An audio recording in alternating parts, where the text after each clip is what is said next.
अस्सलाम वालेकुम। आज के इस लेक्चर में मैं मैकेनिक्स मैथमेटिक्स एस मैथमेटिक्स का जो कोर्स है मैकेनिक्स उसको कवर कराऊंगा। और एक कंप्लीट लेक्चर में मैं पूरी मैकेनिक्स का जो है होल सिलेबस कवर करूंगा। तो इसलिए जो है इसको एंड तक देखिएगा, आपको फ़ायदा होगा। मैकेनिक्स में हम सबसे पहले बात करेंगे जी टाइप्स ऑफ मोशन, कितनी टाइप्स ऑफ मोशन होती है। तो बेसिकली मोशन को दो कैटेगरीज में डिवाइड कर सकते हैं। लीनियर मोशन, लीनियर मोशन जो है basically motion in straight line. Straight line में जो मोशन होगी उसको हम लीनियर मोशन का नाम देंगे। फिर दूसरी तरह की मोशन जो है वो किसी भी तरह जो मोशन स्ट्रेट लाइन में नहीं होती उसको हम जो है वो नॉन लीनियर मोशन कहते हैं। For example motion around a curve path, इसके अलावा motion around a circular path. कोई भी मोशन जो स्ट्रेट लाइन में नहीं होती उसको हम नॉन लीनियर मोशन कहते हैं, लेकिन मैकेनिक्स में हम सिर्फ लीनियर मोशन से डील करते हैं।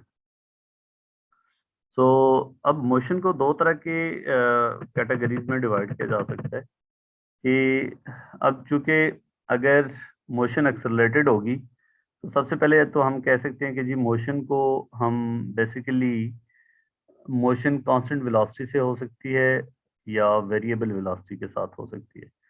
सो अगर मोशन वेरिएबल वेलोसिटी के साथ होगी तो उसको हम एक्सेलरेटेड मोशन कहेंगे। सो सॉरी एक्सेलरेटेड मोशन कहेंगे if velocity of the object velocity is changing, then it is known as accelerated motion। और आपको पता है कि acceleration is rate of change of velocity।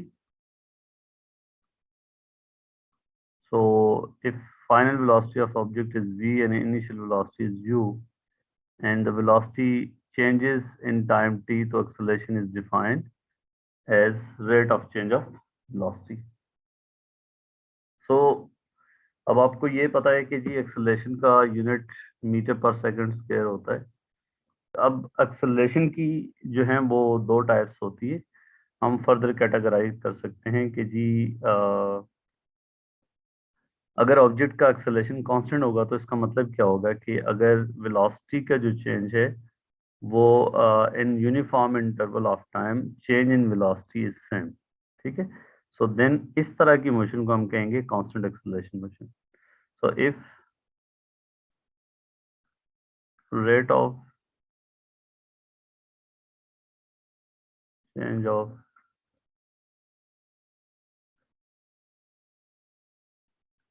is constant,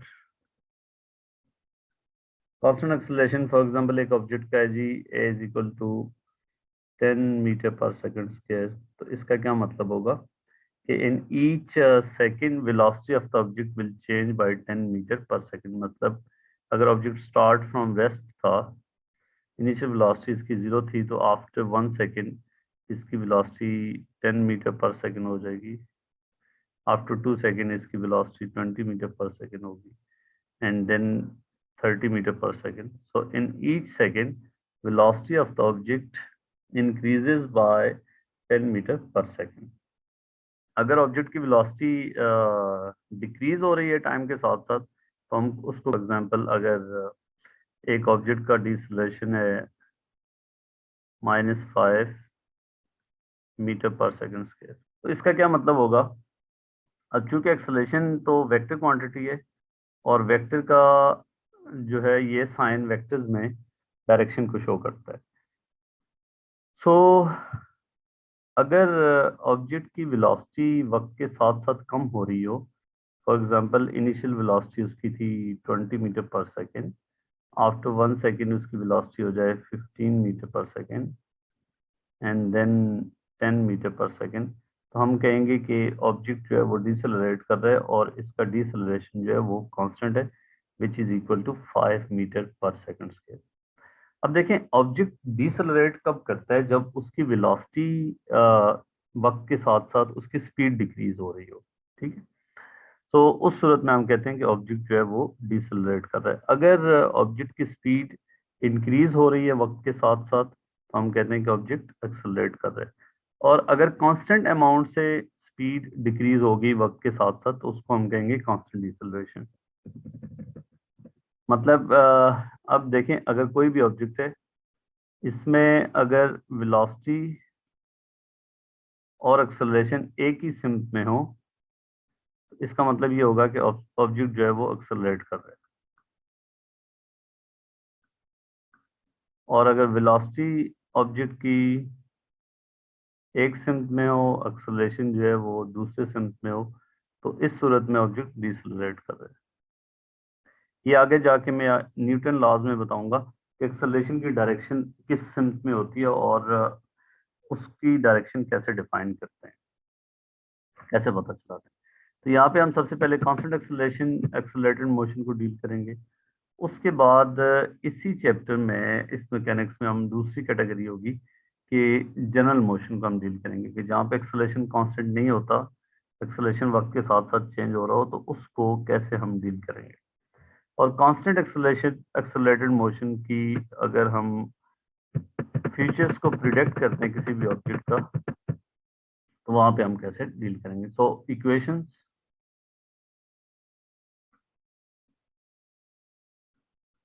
of motion,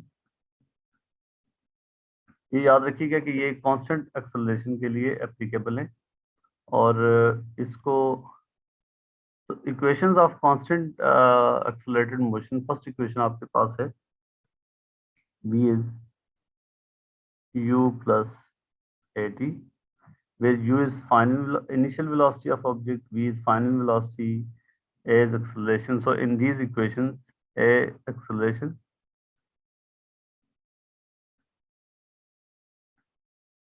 v आपके पास final velocity,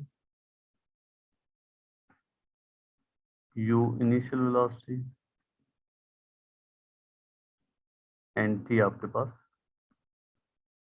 तो final velocity, अगर आपको इनिशियल वेलोसिटी पता हो, एक्सेलरेशन पता हो, तो आप ऑब्जेक्ट की वेलोसिटी किसी भी टाइम पे इस इक्वेशन से निकाल सकते हैं। दूसरी आपके पास इक्वेशन होती है displacement, is related with initial velocity as ut plus half at square. This is second equation. Or similarly, displacement is related with final velocity as this. ये आपके पास, इसको थर्ड इक्वेशन कह रहे हैं। And then 2as is v square minus u square. तो ये आपके पास, these are four equations, जो कंडीशन ये होगी कि इन सारी इक्वेशंस की ये तब एप्लीकेबल हो सकती है जब एक्सेलरेशन आपके पास कांस्टेंट है। और अगर ऑब्जेक्ट एक से ज्यादा स्टेजेस में मूव कर रहे हैं, कि कुछ सेकंड तक पहले एक्सेलरेशन कांस्टेंट था, फिर अगले टाइम के लिए आपने एक्सेलरेशन चेंज हो गया लेकिन वो पहले से डिफरेंट है, तो फिर आपने ऑब्जेक्ट की मोशन को पार्ट्स में स्प्लिट करना है। ठीक है। तो इसमें अब आपने सिचुएशन को देख के उस हिसाब से इन इक्वेशंस को फिट करना है, और आपको जो है कंडीशन का पता होना चाहिए कि कंडीशन क्या है और एक्सेलरेशन इस सूरत में कांस्टेंट है। ये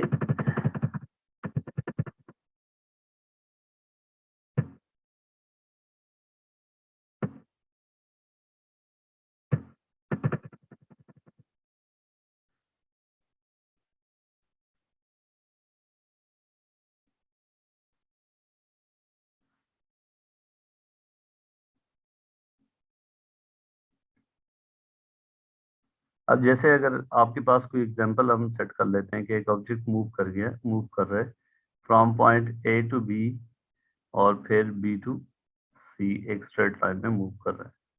तो यहाँ से अगर उसने रेस्ट से स्टार्ट किया है, यहाँ वेलोसिटी उसकी हो जाती है 50 मीटर पर सेकेंड, यहाँ एक्सेलरेशन कुछ और है, और यहाँ पे एक्सेलरेशन जो है वो आपके पास 5 मीटर पर सेकेंड स्क्वायर है।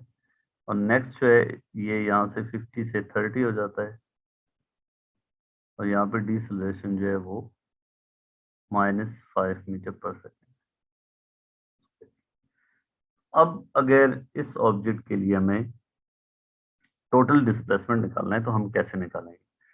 पहली बात आपको ये पता होनी चाहिए कि अब स्टूडेंट्स ए से बी तक एक्सेलरेशन कुछ और है, बी से सी तक एक्सेलरेशन कुछ और है, तो इसलिए आप इस मोशन को दो हिस्सों में स्प्लिट करेंगे। फ्रॉम ए टू बी आपको पता है इनिशियल वेलोसिटी 0 है, फाइनल वेलोसिटी 50 है, एक्सेलरेशन जो है वो आपके पास 5 मीटर पर सेकंड स्क्वायर है। तो अब आपने डिस्टेंस ए बी निकालना है, तो आप देख लें फाइनल वेलोसिटी आपको पता है, इनिशियल पता है और एक्सेलरेशन पता है, तो डिस्प्लेसमेंट ए बी के लिए आप ये इक्वेशन यूज कर लेंगे। फ्रॉम बी टू सी आपके पास इनिशियल वेलोसिटी पता है, फाइनल वेलोसिटी पता है, एक्सेलरेशन डिफरेंट है, तो फ्रॉम बी टू सी भी आपने ये इक्वेशन यूज करनी है। लेकिन एज ए होल आप इस जर्नी को लेके नहीं चल सकते कि आप इनिशियल वेलोसिटी ये ले लें, फाइनल वेलोसिटी ये ले लें और एक्सेलरेशन, चूंकि ओवरऑल एक्सेलरेशन कांस्टेंट नहीं है, तो इसलिए इस मोशन को आप दो हिस्सों में स्प्लिट करके आगे चलेंगे। ठीक हो गया जी। सो अब कांस्टेंट एक्सेलरेशन एक्सेलरेटेड मोशन की एग्जांपल रियल लाइफ से क्या है कि मोशन अंडर ग्रेविटी जब होती है तो हमेशा कांस्टेंट एक्सेलरेटेड मोशन होती है। फॉर एग्जांपल अगर आपने यहाँ से एक ऑब्जेक्ट ड्रॉप किया है तो आपको पता है कि इस ऑब्जेक्ट पे सिर्फ जो फोर्स डाउनवर्ड लग रही है वो इस पे ग्रेविटेशन फोर्स लग रही है which is equal to the weight of this object. तो इस सूरत में इस ऑब्जेक्ट का एक्सेलरेशन जो होगा वो कांस्टेंट होगा and that is equal to 10 metre per second square.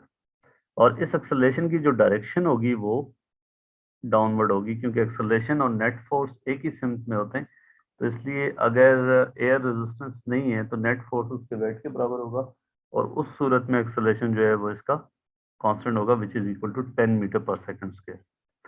लेकिन अगर ऑब्जेक्ट ऊपर जा रहा है तो इस सूरत में इसकी जो एक्सेलरेशन है वो डाउनवर्ड डायरेक्शन में है और वेलोसिटी की डायरेक्शन अपवर्ड है, तो इस सूरत में ऑब्जेक्ट जो है वो डिसेलरेटेड होगा। सो अगर हमने इसकी डाउनवर्ड डायरेक्शन को पॉजिटिव अपवर्ड डायरेक्शन को पॉजिटिव लिया है क्योंकि वेलोसिटी इसकी अपवर्ड डायरेक्शन में है, तो ये वेलोसिटी की डायरेक्शन है, ये इसके एक्सेलरेशन की डायरेक्शन है। तो वेलोसिटी को अगर हम पॉजिटिव कह रहे हैं तो एक्सेलरेशन डाउनवर्ड डायरेक्शन में है विच इज इक्वल टू जो हम इसको नेगेटिव कहेंगे। तो ये डीसेलरेशन होगा, वेलोसिटी ऑफ द ऑब्जेक्ट जो है वो वक्त के साथ साथ डिक्रीज हो रही होगी। इस सूरत में वेलोसिटी ऑफ ऑब्जेक्ट जो है वो वक्त के साथ साथ इंक्रीज हो रही होगी।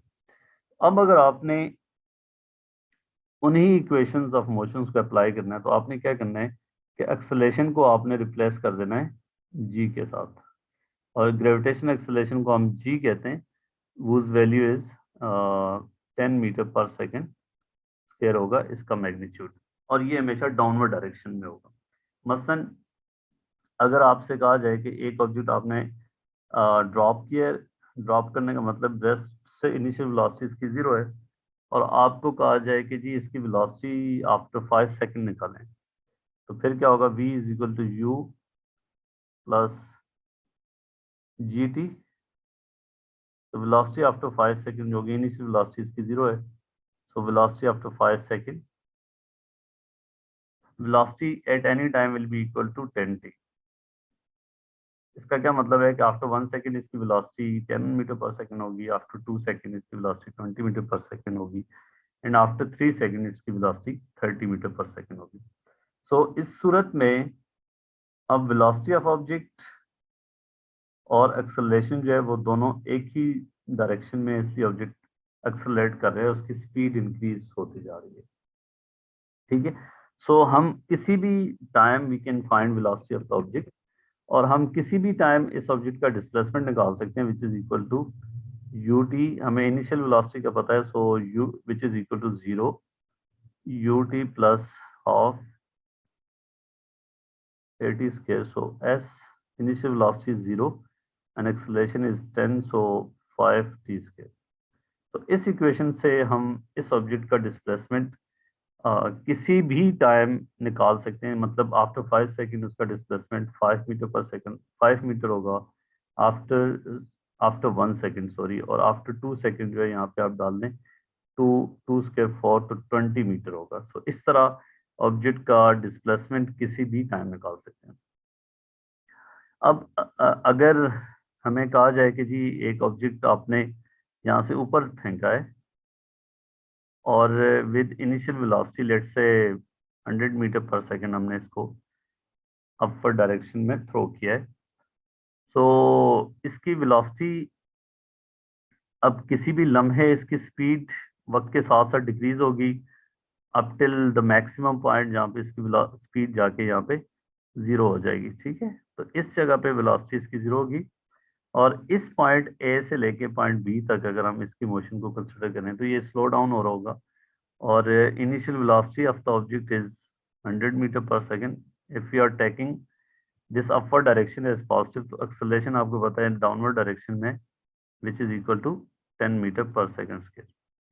तो final velocity at B is zero. So हम इस हाइट को अगर निकालना चाहें तो हम इस फार्मूले से निकाल सकते हैं 2as v square minus u square, या अब इससे हमें पॉइंट ए और बी के दरमियान में जो हाइट है वो मिलेगी। सिमिलरली अगर हम ये देखना चाहें कि इस ऑब्जेक्ट की वेलोसिटी किसी भी टाइम किस तरह गिवन हो है, तो हम ये वाला फार्मूला लगाएंगे u प्लस ए टी।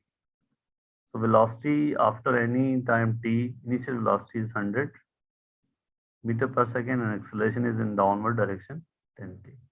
अब ये इक्वेशन बताएगी कि वेलोसिटी वक्त के साथ साथ कैसे चेंज हो रही है।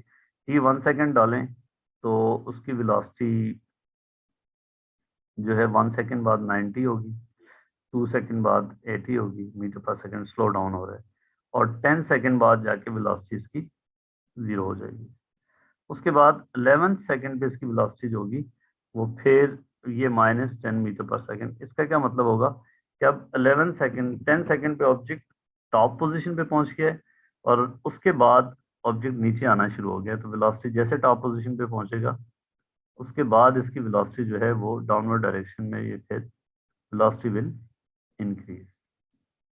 ठीक है, तो ये इक्वेशन वैलिड है किसी भी टाइम पे इसकी वेलोसिटी निकालने के लिए। तो अगर मैंने डिस्प्लेसमेंट निकालना है एट एनी टाइम टी, तो मुझे इनिशियल वेलोसिटी पता है 100 और टाइम टी माइनस इसकी थ्रू आउट मोशन में एक्सेलरेशन जो है वो डाउनवर्ड डायरेक्शन में होगा।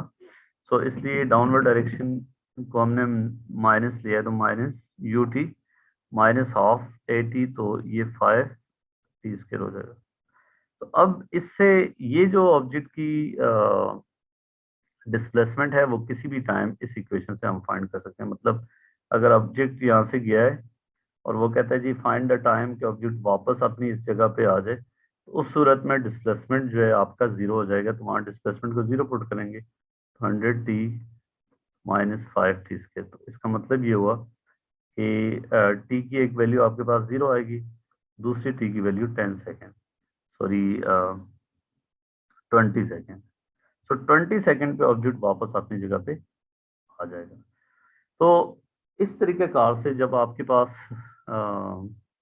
मोशन अंडर ग्रेविटी होती है और एयर रेजिस्टेंस नहीं होती, तो हमेशा कांस्टेंट एक्सेलरेटेड मोशन होती है, और हमारे कोर्स में मैकेनिक्स में वो विदाउट एयर रेजिस्टेंस ही डिस्कशन होती है।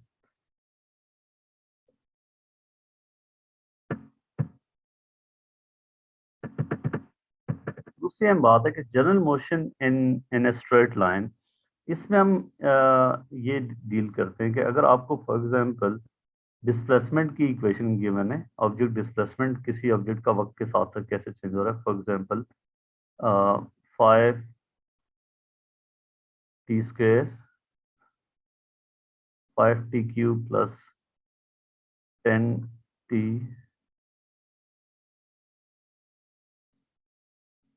तो इसका मतलब ये होगा कि ऑब्जेक्ट का पॉइंट, फॉर एग्जांपल ये पॉइंट ओ है, इस पॉइंट से ऑब्जेक्ट का डिस्प्लेसमेंट एक्स वक्त के साथ साथ कैसे चेंज हो रहा है। अगर डिस्प्लेसमेंट हमें दिया हुआ है तो वेलोसिटी निकालनी है, तो velocity is equal to the first derivative of displacement dx by dt। This will give us the velocity at any time t। तो अब मैं इससे निकालूंगा तो ये 15 टी स्क्वायर प्लस 10। सो ये बताएगी इक्वेशन के जी आफ्टर 1 सेकेंड ऑब्जेक्ट की वेलोसिटी क्या है, 15 प्लस 10 25 आफ्टर 2 सेकेंड। सो इस इक्वेशन से ऑब्जेक्ट की वेलोसिटी किसी भी टाइम हम निकाल सकते हैं। और ये पहली इक्वेशन क्या बता रही है कि किसी भी टाइम ऑब्जेक्ट की पोजीशन को बताएगी कि ऑब्जेक्ट 1 सेकंड बाद किधर होगा, 2 सेकंड बाद किधर होगा, 3 सेकंड बाद किधर होगा। तो एक्सेलरेशन निकालने के लिए acceleration is the first derivative of velocity dv by dt। सो हमारे पास ये होगा 30t। अब देख लें कि इसमें इसमें जो है एक्सेलरेशन वो टाइम डिपेंडेंट है, कांस्टेंट एक्सेलरेशन एक्सेलरेटेड मोशन नहीं है। तो वो जो इक्वेशंस ऑफ मोशंस थी वो यहाँ पे इस ऑब्जेक्ट के लिए, इस ऑब्जेक्ट की मोशन के लिए नहीं लग सकती। तो आप देखें एक्सेलरेशन जो है 1 सेकंड बाद 30 मीटर पर सेकंड स्क्वायर है, 2 सेकंड बाद एक्सेलरेशन की value 60 metre per second square हो जाती है। इस तरह जो है ऑब्जेक्ट का एक्सेलरेशन हम किसी भी टाइम निकाल सकते हैं यूजिंग दिस इक्वेशन। ठीक है, इसमें बड़ी इंपॉर्टेंट बात है कि वेलोसिटी निकालने के लिए ऑब्जेक्ट का डिस्प्लेसमेंट को डिफरेंशिएट करेंगे फर्स्ट डेरिवेटिव, और एक्सेलरेशन निकालने के लिए वेलोसिटी को डिफरेंशिएट करेंगे या इसी डिस्प्लेसमेंट को सेकंड टाइम डिफरेंशिएट करेंगे। दूसरी इसमें अहम चीज कि अगर आपको वेलोसिटी गिवन है और वेलोसिटी से आपने डिस्प्लेसमेंट निकालना है तो फिर कैसे निकालेंगे। अब देखें, अगर डिस्प्लेसमेंट का डेरिवेटिव वेलोसिटी है तो वेलोसिटी से डिस्प्लेसमेंट निकालने के लिए आप इंटीग्रेट कर लेंगे। तो इस इक्वेशन से आपको पता चल जाएगा कि ऑब्जेक्ट का डिस्प्लेसमेंट जो है वो वक्त के साथ साथ कैसे चेंज हो रहा है। सिमिलरली अगर आपको एक्सेलरेशन की वैल्यू दी हुई है, एक्सप्रेशन दिया हुआ है, वेलोसिटी निकालनी है, तो velocity will be equal to first derivative of integral of acceleration. तो ये आपने ये बात याद रख लेनी है कि अगर डिस्प्लेसमेंट से वेलोसिटी निकालनी है तो आप डिफरेंशिएट करेंगे, और वेलोसिटी से आपने एक्सेलरेशन निकालना है फिर भी डिफरेंशिएट करेंगे। और अगर एक्सेलरेशन से वेलोसिटी निकालना है तो इंटीग्रेट, और वेलोसिटी से डिस्प्लेसमेंट निकालना है तो फिर भी इंटीग्रेट। तो इसलिए अगर आपको एक्सेलरेशन की वैल्यू, एक्सेलरेशन का एक्सप्रेशन दिया हुआ और उसने कहा जी डिस्प्लेसमेंट निकालें, तो आपको 2 दफ़ा उसको फर्स्ट टाइम इंटीग्रेट करेंगे तो वेलोसिटी आ जाएगी, दोबारा उस एक्सप्रेशन को इंटीग्रेट करेंगे तो आपके पास डिस्प्लेसमेंट आ जाएगा। और फिर आपने इसमें इनिशियल कंडीशंस गिवन होंगी कि जी ऑब्जेक्ट का displacement at time T zero या किसी भी टाइम पे क्या है, तो उसको यूज करके आपने इंटीग्रेशन का जो कॉन्स्टेंट है वो आपने निकालना है। तो जनरल मोशन में हम किसी भी मोशन को इन स्ट्रेट लाइन किसी भी टाइप को डील करेंगे कि एक्सेलरेशन कांस्टेंट है या नहीं है, तो उस सूरत में हम ये जो इक्वेशन है ये एप्लीकेबल हैं, चाहे एक्सेलरेशन कांस्टेंट हो या कांस्टेंट ना हो। लेकिन अगर एक्सेलरेशन कांस्टेंट नहीं है तो फिर उस सूरत में आपकी जो पिछली इक्वेशंस ऑफ मोशन थी वो एप्लीकेबल नहीं थी।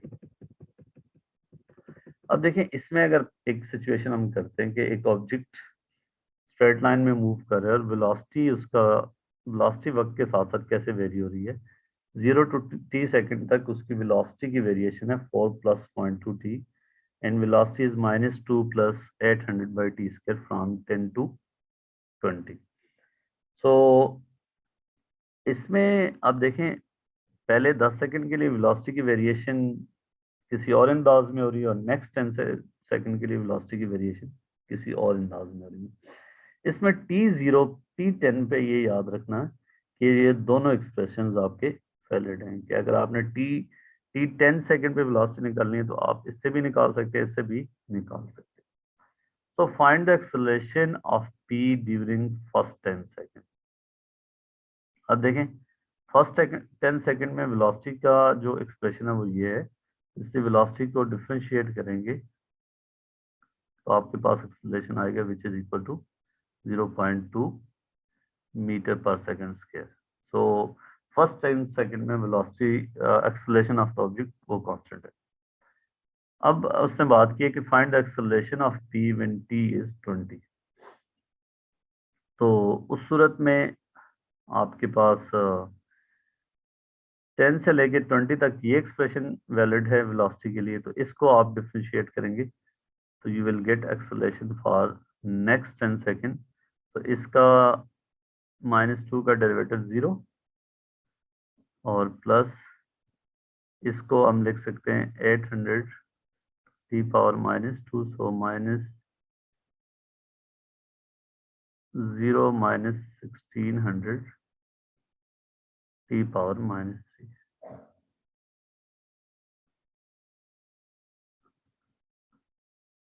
अब नेक्स्ट 10 to 20 सेकंड के लिए एक्सेलरेशन ऑफ द ऑब्जेक्ट जो है वो इस एक्सप्रेशन से दिया हुआ है। तो अब आप देख लें टी 20 सेकंड पे एक्सेलरेशन निकालना है, तो यहाँ पे आप वैल्यू डाल देंगे तो you will get acceleration of the object at T equal to 20 second. Next question है जी, a racing car is moving in straight line acceleration. अब आपको एक्सेलरेशन की वे एक्सप्रेशन गिवन है। 0 to 5 सेकेंड्स एक्सेलरेशन इस तरह वेरी हो रहा है, 5 to नेक्स्ट अननोन टाइम के लिए एक्सेलरेशन इस तरह वेरी हो रहा है। Find the maximum acceleration of the car for the first 5 second. अब देखें, किसी भी फंक्शन की मैक्सिमम वैल्यू निकालने के लिए या मिनिमम वैल्यू निकालने के लिए आपने डिफरेंशिएट करना होता है।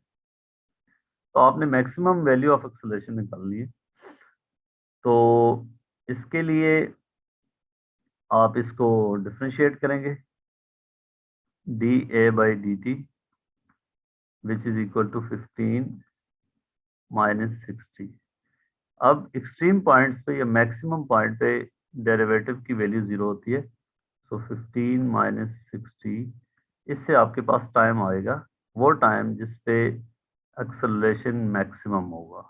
ठीक है, सो 5/2 सेकेंड पे एक्सेलरेशन मैक्सिमम है, और ये 5/2 इस एक्सप्रेशन में आप डाल देंगे तो you will get maximum value of acceleration at this point.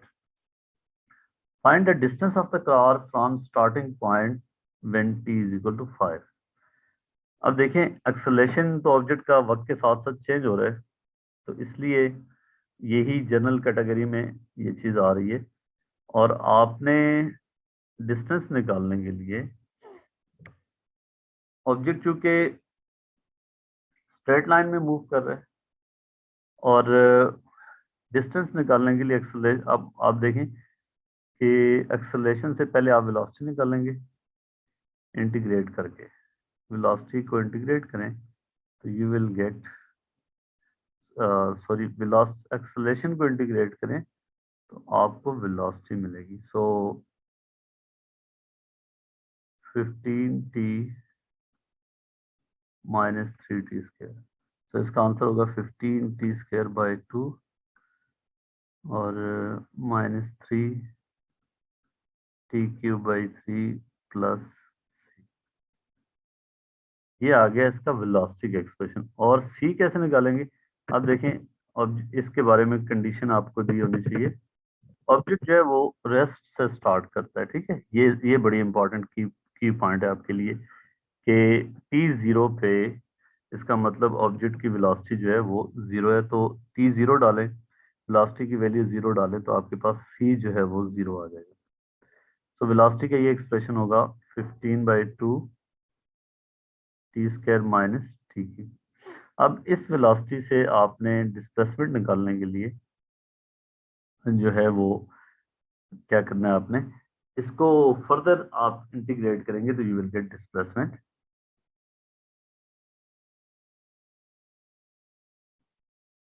और उस डिस्प्लेसमेंट की एक्सप्रेशन में आप 5 सेकेंड टी की वैल्यू डाल देंगे तो you will get value of displacement at T equal to 5 second. So इसलिए यहाँ से ये चीज होगी। अब देखें, the car comes to rest when T is equal to K. Find the value of K. अब आपने वैल्यू ऑफ के निकालने के लिए आपने क्या करना है, इसको जब आपने डिफरेंशिएट इंटीग्रेट करना है तो आपके पास वेलोसिटी आएगी और वेलोसिटी की वैल्यू आएगी 625/t²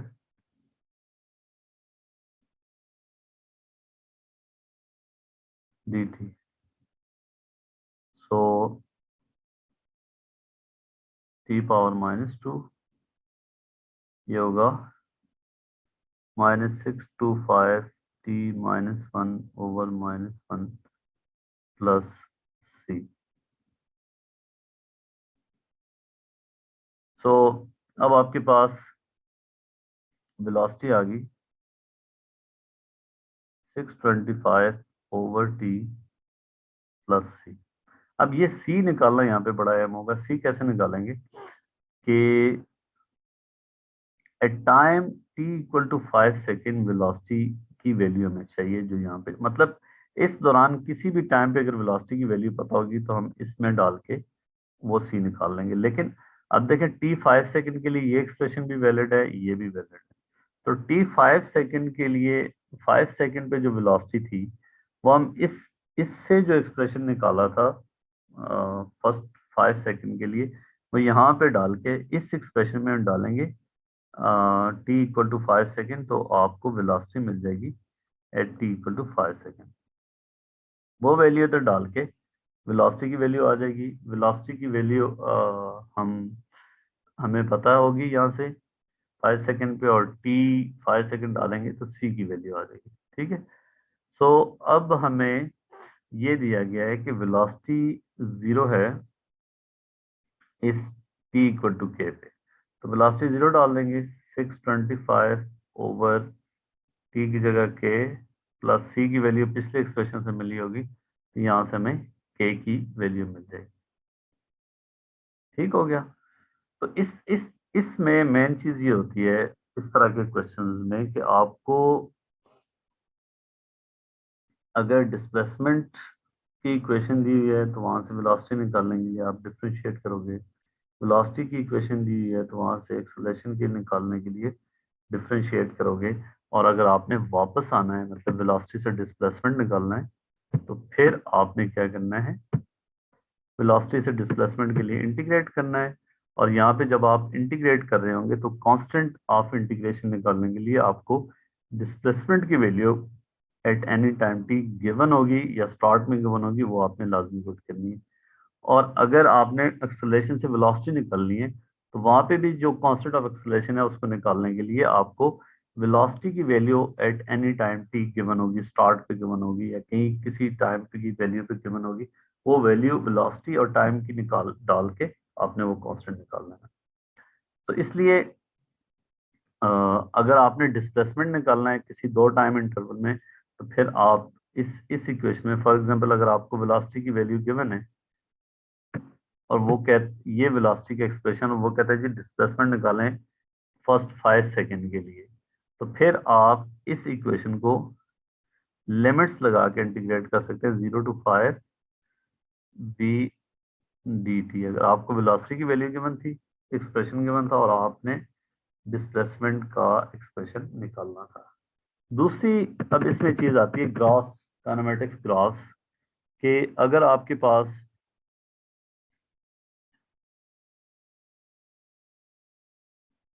डिस्प्लेसमेंट टाइम ग्राफ दिया हुआ है ऑब्जेक्ट का,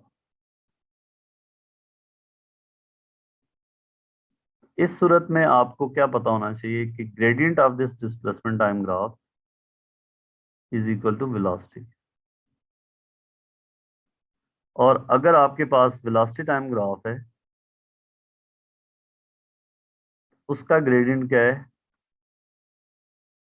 gradient of velocity time graph आपको पता है ग्रेडियंट होता है rise over run, so change in velocity over change in time जो होगा वो एक्सेलरेशन होगा। और इस सूरत में जो एरिया अंडर ग्राफ होगा वो डिस्प्लेसमेंट के इक्वल होगा। ये तीन बातें आपको पता होनी चाहिए कि जी वेलोसिटी टाइम ग्राफ में ग्रेडियंट क्या शो करता है, सॉरी डिस्प्लेसमेंट टाइम ग्राफ में, वेलोसिटी टाइम ग्राफ में ग्रेडियंट क्या शो करता है, और एरिया अंडर ग्राफ क्या शो करता है। ठीक है। अगर आपके पास velocity time graph displacement time graph straight line है, तो इसका मतलब है इस पॉइंट तक ऑब्जेक्ट की वेलोसिटी जो है वो कांस्टेंट है। ये अहम बात आपको पता होनी चाहिए। और उसके बाद अगर displacement time graph straight line हो जाती है तो ये वाला पार्ट जो है रेस्ट को शो करता है कि velocity of the object is not, velocity of the object is zero, displacement of the object is not changing. और वेलोसिटी टाइम ग्राफ में अगर स्ट्रेट लाइन है तो इसका मतलब ये होगा उसका एक्सेलरेशन कांस्टेंट है। सो इस सिचुएशन के रेफरेंस से आपको क्लियर करा देता हूँ कि एक ऑब्जेक्ट का वेलोसिटी टाइम ग्राफ इस तरह वेरी कर रहा है। अब हम इससे देख के क्या समझ सकते हैं कि जीरो पे velocity of the object is zero, फिर वेलोसिटी ऑब्जेक्ट की इंक्रीज हो रही है, लीनियरली इंक्रीज हो रही है टिल 5 सेकेंड। 5 सेकेंड से लेके 24 सेकेंड तक वेलोसिटी ऑब्जेक्ट की यहाँ पे कांस्टेंट है। और कितनी कांस्टेंट, क्या वैल्यू है इसकी कांस्टेंट की?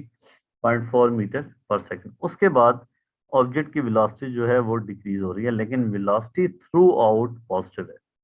अगर वेलोसिटी आपकी साइन चेंज नहीं करती थ्रू आउट द जर्नी, तो इसका मतलब ये है कि ऑब्जेक्ट जो है is moving in the same direction. This is very important.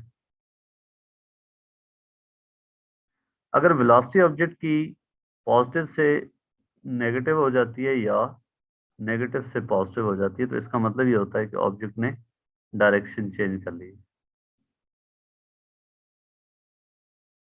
ये बड़ी इंपॉर्टेंट। और दूसरी अहम बात कि 0 से 5 सेकेंड तक वेलोसिटी ऑब्जेक्ट की velocity time graph straight line है, तो यहाँ पे acceleration of the object is constant और इसकी वैल्यू होगी 0.4/5। और यहाँ पे वेलोसिटी ऑब्जेक्ट की कांस्टेंट है, so acceleration of the object is zero. और इस पार्ट में लास्ट 4 सेकेंड में ऑब्जेक्ट की वेलोसिटी डिक्रीज हो रही है, तो इसलिए यहाँ पे डिसलेरेशन होगा और डिसलेरेशन की वैल्यू जो होगी वो आपके पास 0.4/4 सेकेंड होगी, मीटर पर सेकेंड। ये डिसलेरेशन है। अगर एक्सेलरेशन की बात करें यहाँ पे, तो वो आपके पास नेगेटिव आएगा, जिसका मतलब ये होगा इस केस में कि ये डिसलरेट कर रहा है। मैंने अगेन वही बात आपको क्लियर कर दूं कि नेगेटिव एक्सेलरेशन तब डिसलेरेशन होता है कि वेलोसिटी आपकी पॉजिटिव है। अगर वेलोसिटी पॉजिटिव है तो एक्सेलरेशन नेगेटिव है, तो इसका मतलब है एक्सेलरेशन और वेलोसिटी अपोजिट डायरेक्शन में, और ऑब्जेक्ट जो है वो डिसलरेट कर रहा है। जब हमें एक्सेलरेशन के लिए एक्सेलरेशन की बात करेगा तो हम यहाँ माइनस साइन लिखेंगे, यहाँ डिसलरेशन की बात करेगा तो हम पॉजिटिव साइन लिखेंगे। अब अगर इस ऑब्जेक्ट का टोटल डिस्प्लेसमेंट निकालना हो, तो area under this graph will be equal to the total displacement of the object. So इस फिगर यहाँ पे ऐसी शेप्स आएंगी जो आप ऑलरेडी जानते होंगे कि वो रेगुलर शेप्स होंगे और उनका एरिया कैसे कैलकुलेट करते हैं। अगर कोई इरेगुलर शेप आती है वेलोसिटी टाइम ग्राफ में, तो वहां पे उसका एरिया अंडर द ग्राफ निकालने के लिए आप वेलोसिटी की एक्सप्रेशन को इंटीग्रेट कर देंगे। तो इस सूरत में एज ए होल इस फिगर को लेकर चले, तो ये हमारे पास एक ट्रेपीजियम बनता है। और ट्रेपीजियम की पैरेलल साइड जो है वो आपके पास एक साइड ये है, जिसकी लेंथ आपके पास 24 - 5 19 बनती है, और यहाँ नीचे वाली लेंथ जो है वो 28 है। और distance between two parallel side आपके पास 0.4 है। या आप इसको बाय पार्ट्स में कर सकते हैं, ये ट्राइंगल ले लें, ये ट्राइंगल ले लें, और बीच में ये आप रेक्टेंगल ले लें। अब दूसरा वेलोसिटी टाइम ग्राफ, ये वेलोसिटी टाइम ग्राफ क्या दिखा रहा है?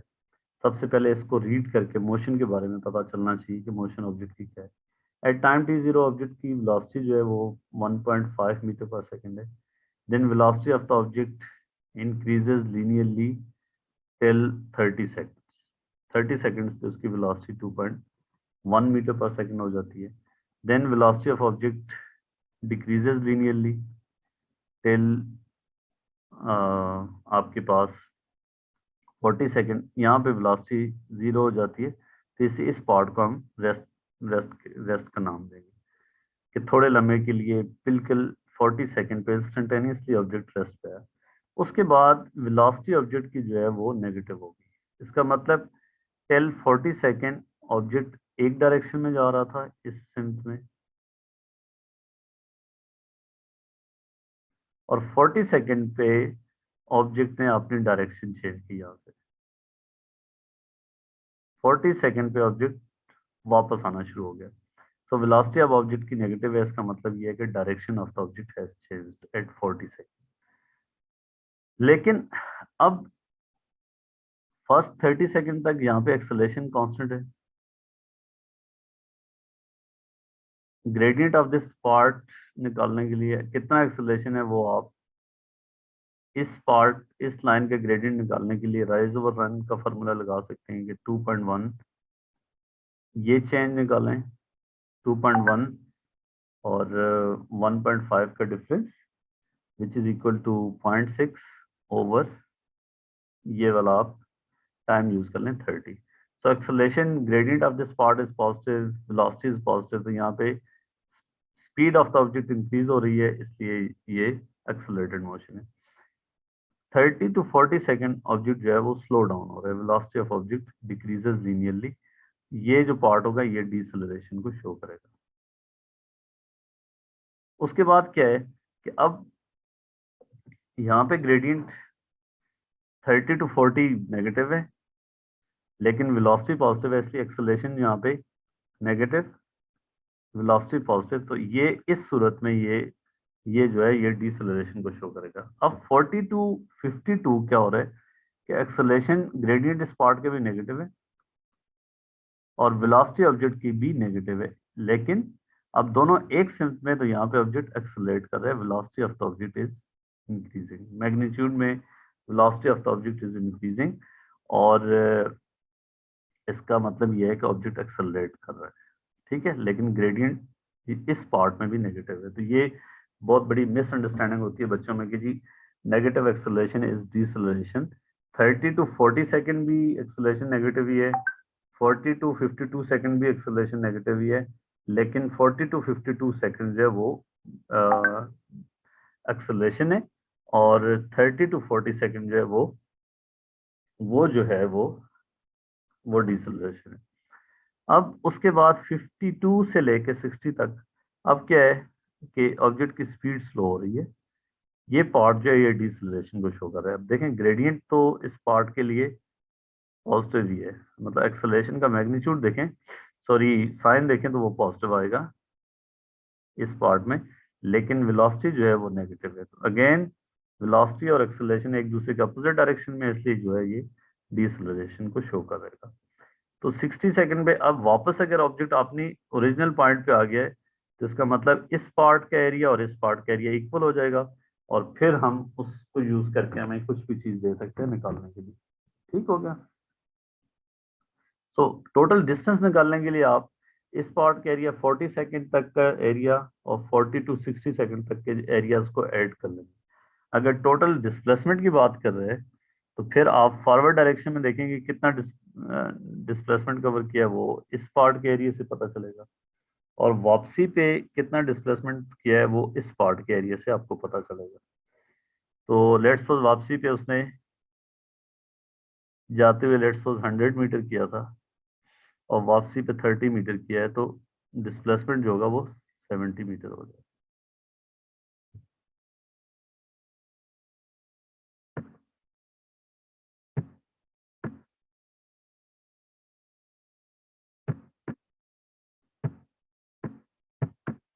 अब नेक्स्ट हमारा टॉपिक है जी नेट फोर्स कैसे निकालते हैं।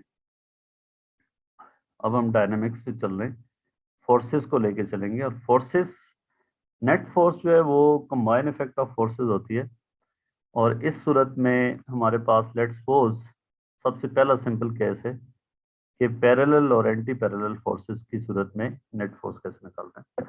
याद रखना फोर्स वेक्टर क्वांटिटी है, और वेक्टर क्वांटिटीज की एडिशन स्केलर क्वांटिटीज की एडिशन की तरह नहीं होती। मतलब जैसे अगर आपसे कोई पूछे जी कि 5 kg प्लस 3 kg, तो इसका आंसर जो है वो 8 kg होगा, लेकिन 5 newton force plus 3 newton force, this may or may not be equal to 8 Newton.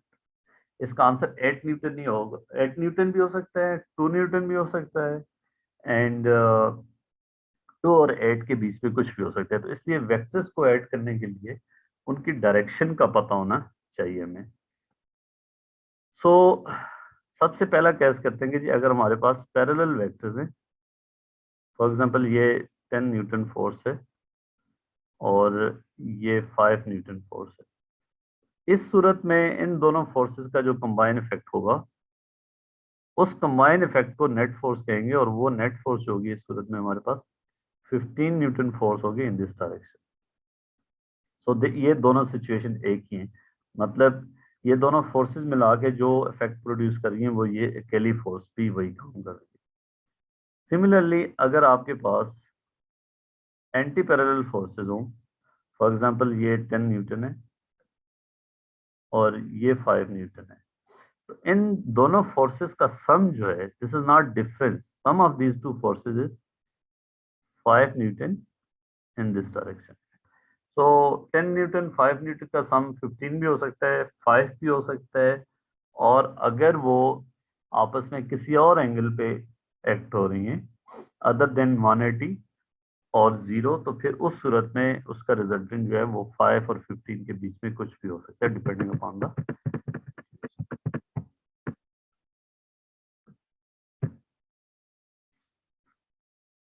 तो हमने पैरेलल एंटी पैरेलल वेक्टर्स को डील किया।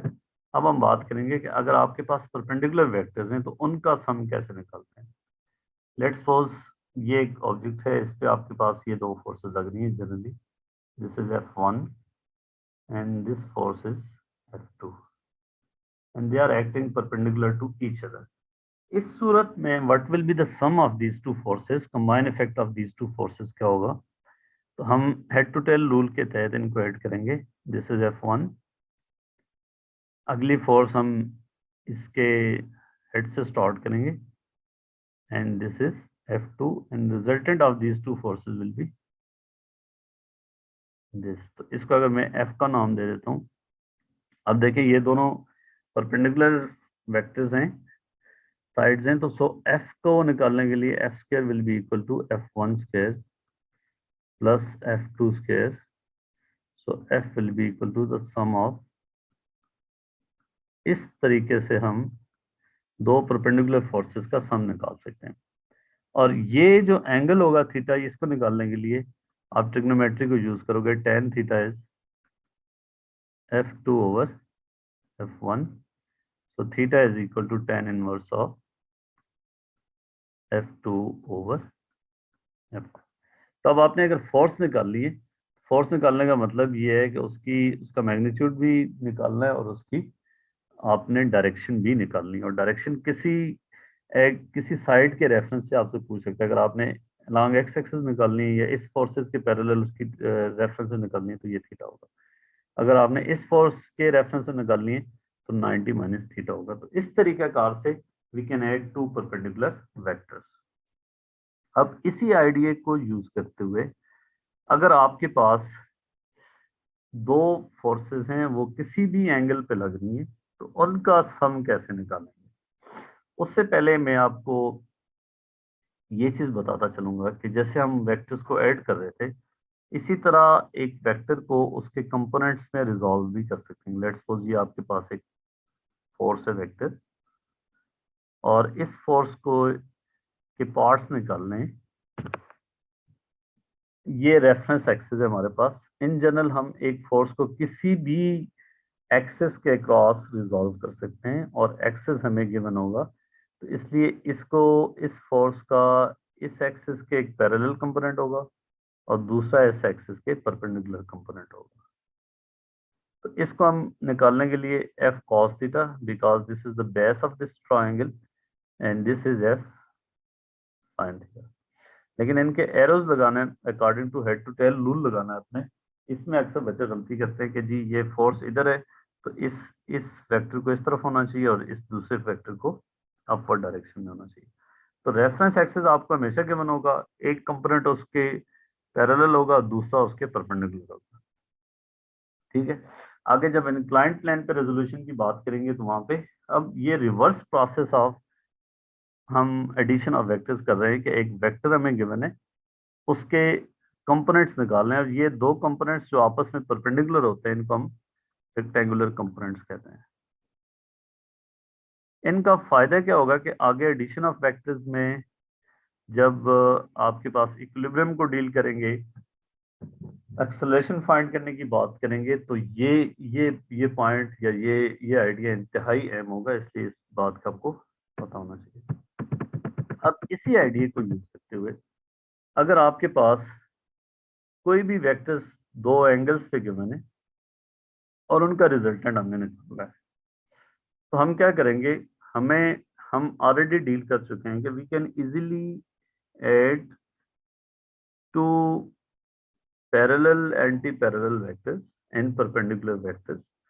सो इस आइडिया को यूज करते हुए अब हम फोर्सेस को, हमें तीन फोर्सेस गिवन है, F1, F2, F3। ये एक्स एक्सिस है और ये वाई एक्सिस है। हमने इन तीनों फोर्सेस का सम निकालना है using resolution of forces, resolution of vectors. So ये हमारी रेफरेंस एक्सिस है। ये फोर्स F1 इसके पैरेलल है, इसलिए इसको रिजॉल्व नहीं करेंगे। मतलब ये है कि ये सारी फोर्स ही इस डायरेक्शन में लग रही है। इस फोर्स का कोई कंपोनेंट इस रेफरेंस एक्सिस के परपेंडिकुलर नहीं है। ये सारी फोर्स इधर लग रही है। हम क्या करेंगे, इस फोर्स F2 को रिजॉल्व करेंगे। इसका एक कंपोनेंट इसके परपेंडिकुलर इस एक्सिस के और दूसरा कंपोनेंट इसके पैरेलल। सो F2 cos 50 इधर होगा, F2 sin 50 इधर होगा। सिमिलरली इस फोर्स को रिजॉल्व करने के लिए एक कंपोनेंट इसका इधर, दूसरा कंपोनेंट जो है वो इस डायरेक्शन में। सो this is F3 sin 80, this is F3 cos 80। अब देखें, अब हमें पता चल गया जी forces perpendicular along X axis पे कौन सी फोर्सेस हैं, उनका सम क्या है। तो उसको मैं Fx का नाम दे देता हूँ। अब देखें F1 इधर लग रही है और F2 cos 50 भी इधर लग रही है, दोनों एक ही डायरेक्शन में लग रही है। और F3 cos 80 जो है इसके एंटी पैरेलल फोर्स है, तो इसलिए हम करेंगे F1 plus F2 cos 50 minus F3 cos 80. This will give us the x component of resultant force. This is very important. Similarly, y component of resultant निकालेंगे। अब y एक्सिस में parallel to y axis हमारे पास ये सिर्फ दो ही forces हैं और they are acting in the same direction. तो इस सूरत में हम क्या करेंगे, F2 sin 50 plus F3 sin 80। ये आपके पास, इसका मतलब ये होगा कि रिजल्टेंट के एक्स कंपोनेंट आपको पता चल गया और रिजल्टेंट का वाई कंपोनेंट आपको पता चल गया। अब रिजल्टेंट फोर्स निकालनी है, तो उसका फॉर्मूला ये होगा F is equal to F x square plus F y square under root. तो ये बेसिक रेसिपी होगी to find the resultant of forces using resolution of vectors. तो आपने सारी फोर्सेस के एक्स कंपोनेंट्स निकाल देने हैं, वाई कंपोनेंट्स निकाल देने हैं, फिर सम ऑफ एक्स कंपोनेंट्स निकाल देना है, सम ऑफ वाई कंपोनेंट्स निकाल देने हैं, और फिर आपने F x square plus F y square करके इस फॉर्मूले से रिजल्टेंट निकालना है।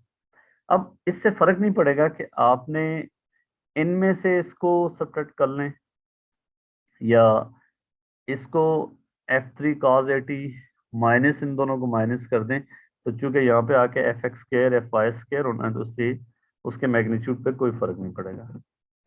और एंगल निकालने के लिए ये थीटा है, तो tan theta is equal to F Y over, तो theta will be equal to tan inverse of F Y over F X.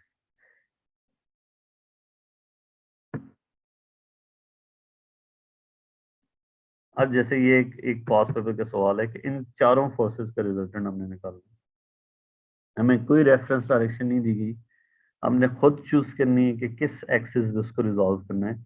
अब देखें ये फोर्स हॉरिजॉन्टल एक्सिस के पैरेलल, ये परपेंडिकुलर, ये दोनों फोर्सेस को ये एंगल बना रही हैं। तो इट्स बेटर कि हम एक्स एक्सिस को अपना रेफरेंस एक्सिस मान लें और हमें इस एक्स एक्सिस में सिर्फ इन दोनों फोर्सेस के 7 न्यूटन के और 3 न्यूटन के कंपोनेंट्स बनेंगे। ये बनेगा 7 sin 60, ये होगा 7 sin of, sorry 7 cos 60। Similarly इस फोर्स के अगर कंपोनेंट्स निकालेंगे तो ये और दूसरा कंपोनेंट ये होगा, ऐसे ये डाउनवर्ड डायरेक्शन में होगा और ये इस तरफ होगा। तो इस कंपोनेंट की वैल्यू होगी 3 cos 60, इस कंपोनेंट की वैल्यू होगी 3 sorry cos 30, I am sorry 3 cos 30 और 3 sin 30।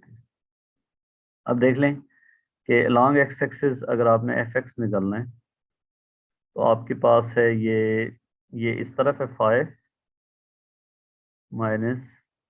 अब आपने देखना है कि जी आप अगर चाहें तो दोनों लेफ्ट साइड पे जो फोर्सेस लग रही हैं 3 cos 30 एंड 7 cos 60, आप देखेंगे तो इन दोनों का सम 5 न्यूटन से ज्यादा है।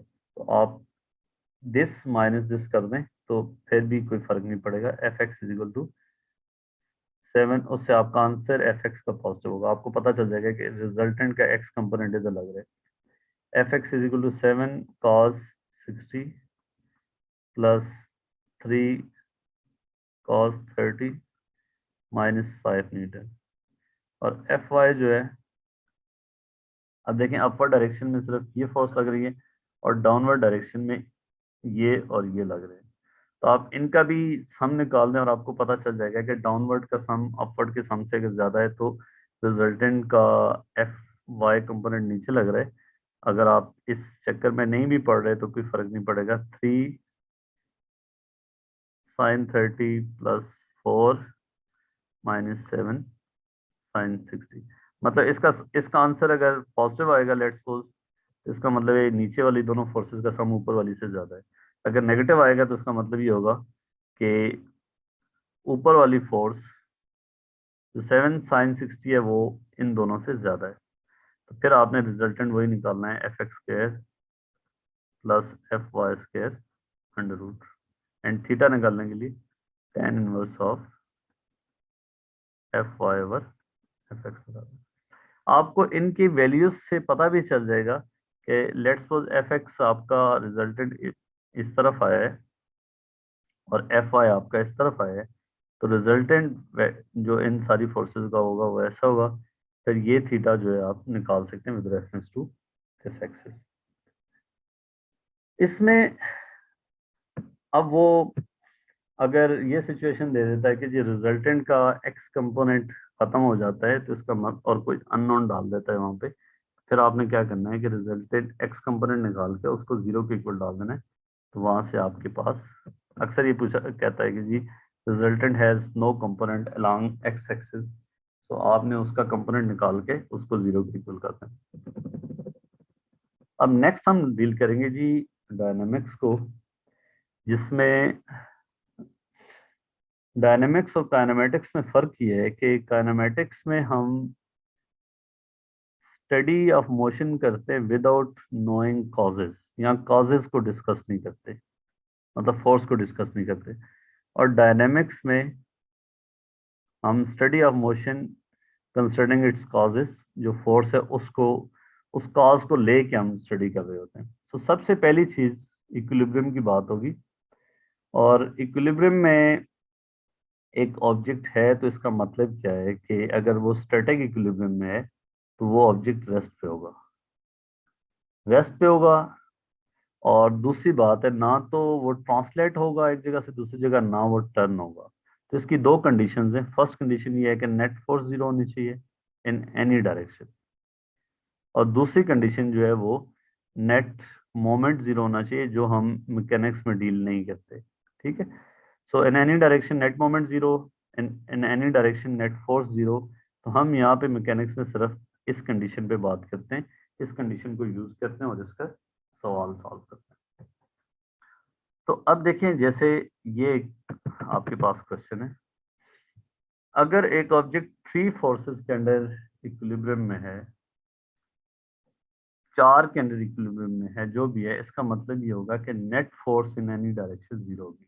जैसे 10 न्यूटन फोर्स, 13 न्यूटन फोर्स, ये गिवन है, हमें एफ और थीटा निकालना है।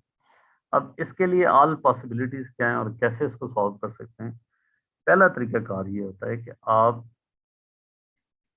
फोर्सेस को रिजॉल्व कर लें और एक रेफरेंस एक्सिस, जैसे आपने ये एक्सिस फिक्स कर लिया,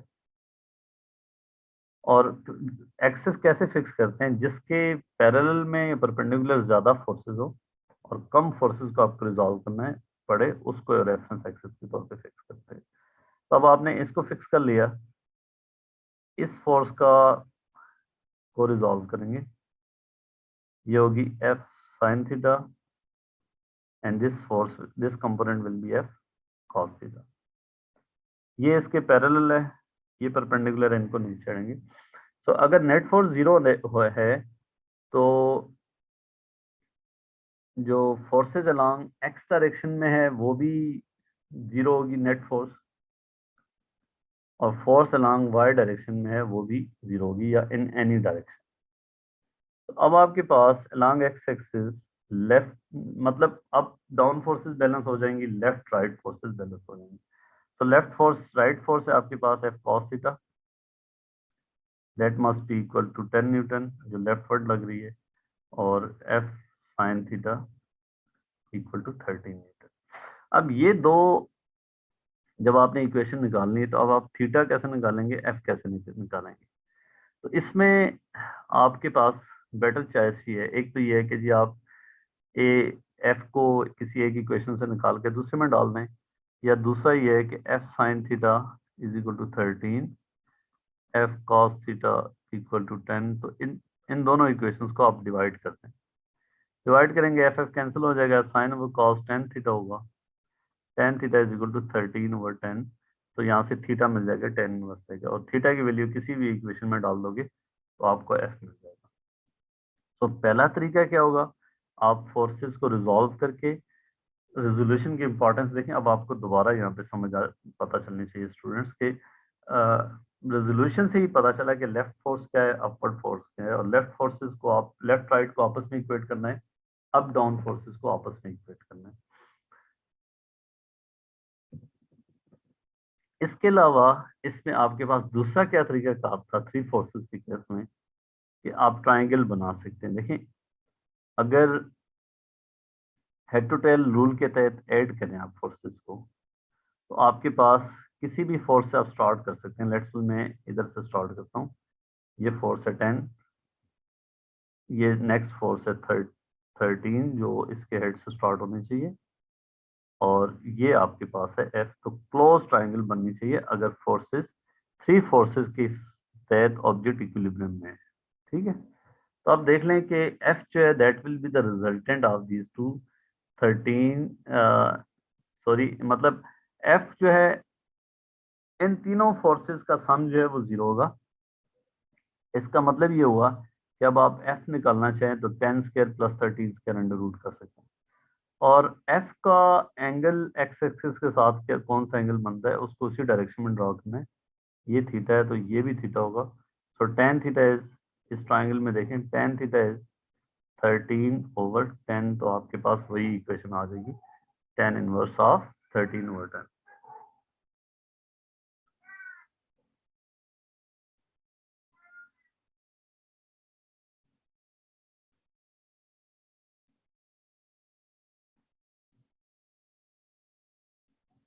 तीसरा तरीका थ्री फोर्सेस के केस में लेमिस थ्योरम होता है कि लेट्स सपोज आपके पास ये फोर्सेस हैं F1,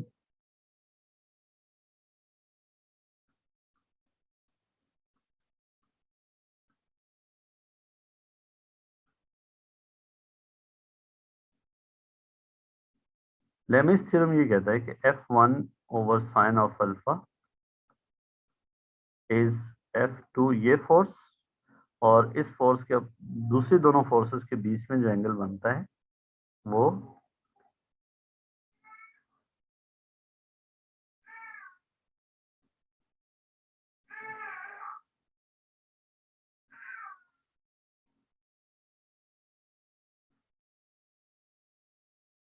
इस तरीके कार से भी आप तीन फोर्सेस को अगर वो इक्विलिब्रियम में है तो आप इस तरह F1 over sine of this angle, F2 over sine of this angle, F3 over sine of this angle, तो इस तरह इन तीनों को इक्वेट करेंगे तो जो अननोन होंगे वो आप निकाल सकते हैं।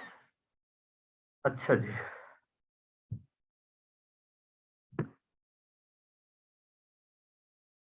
अब जैसे ये क्वेश्चन है कि ये तीनों फोर्सेस के तहत ऑब्जेक्ट इक्विलिब्रियम में है और हमने निकालना है एफ इन अल्फा। अब देखें यहाँ पे ये क्वेश्चन चूज करने का मकसद ही ये था कि आपने ये यहाँ पे ये स्टिक इस बात से स्टिक नहीं हो जाना चाहिए कि आपको हमेशा एक्स एक्सिस और वाई एक्सिस को ही रेफरेंस रखना है। हमने इस सूरत में अब देखें ये फोर्स, अगर मैं एक्स एक्सिस वाई एक्सिस को रेफरेंस रखूं तो मुझे इस फोर्स का ये एंगल पता नहीं है, इस फोर्स का भी एंगल पता नहीं है। तो मुझे दूसरी बात है, दो फोर्सेस को रिजॉल्व करना पड़ेगा, तो 15 के इन दोनों फोर्सेस को रिजॉल्व करना पड़ेगा। दूसरा मेरे पास तरीकाकार ये है कि मैं इसको रेफरेंस एक्सिस मान लूं, तो फिर मुझे इस फोर्स ये इसके पैरेलल रिजॉल्व नहीं करना पड़ेगा, इसको रिजॉल्व नहीं करना पड़ेगा, फिर सिर्फ इस एक्सिस के पैरेलल इस फोर्स का एक कंपोनेंट बनता है और दूसरा जो है इसके परपेंडिकुलर बनता है। इस सूरत में 15 कॉज अल्फा 15 साइन अल्फा। अब मुझे क्या है, देखें इस एक्सिस, क्योंकि जब ऑब्जेक्ट इक्विलिब्रियम में होता है तो net force in any direction zero होती है, ये याद रखने वाली बात है। तो F will be equal to 15 cos alpha और 12, इस एक्सिस के परपेंडिकुलर इधर फोर्स 12 लग रही है और इस तरफ जो है वो 15 साइन अल्फा लग रही है। तो इस तरह यूज करते हुए आपने दूसरी इक्वेशन से अल्फा मिल जाएगा, इधर डालेंगे तो आपको एफ मिल जाएगा।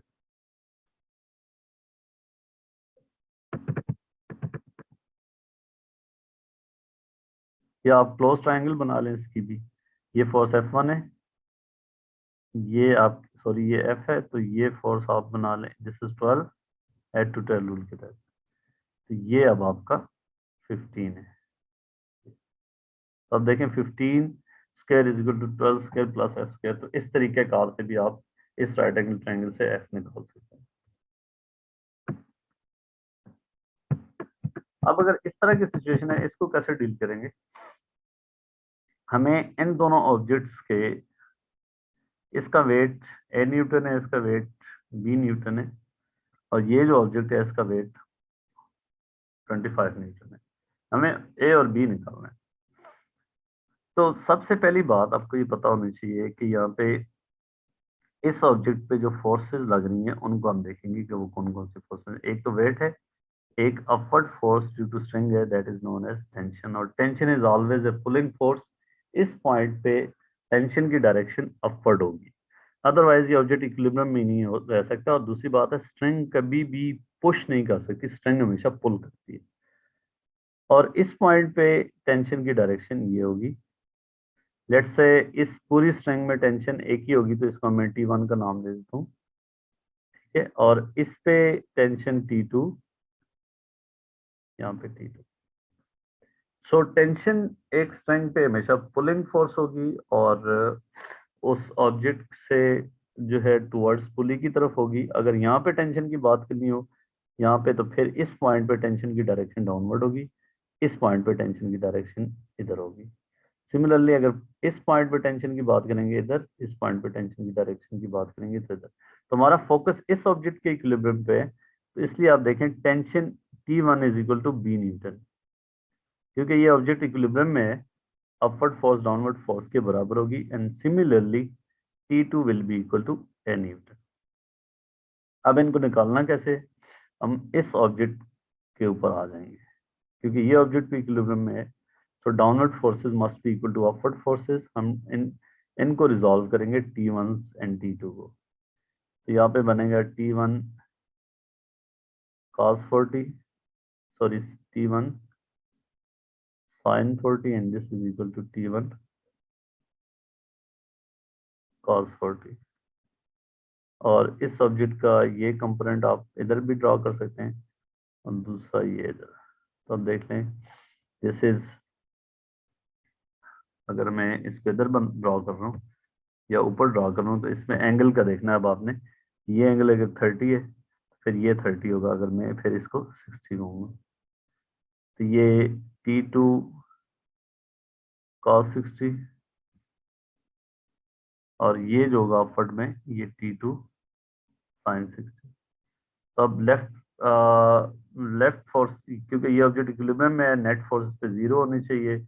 अपवर्ड फोर्सेस ऑब्जेक्ट पे क्या है?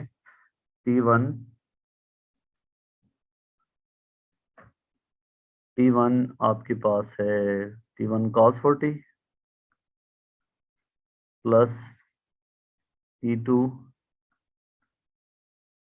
sin 60, अब ये साइन यहाँ पे आ रहा है, मैं इस ट्राइंगल को कंसिडर कर रहा हूँ। अगर मैं इस ऊपर वाली को भी कंसिडर करता यहाँ पे, तो फिर ये अपवर्ड कंपोनेंट इसका भी कॉज में आता और ये साइन में, तो इससे फर्क कुछ नहीं पड़ेगा।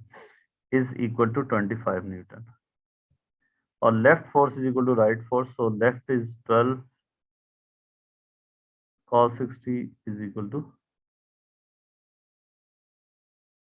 सॉरी 12 नहीं, T2 cos 60 is equal to T1 sin 40। तो इस तरीके से इन दो इक्वेशंस को साइमल्टेनियसली सॉल्व करके you will gate T1 and T2, और वहां से आपके पास ए और बी की वैल्यू आ जाएगी।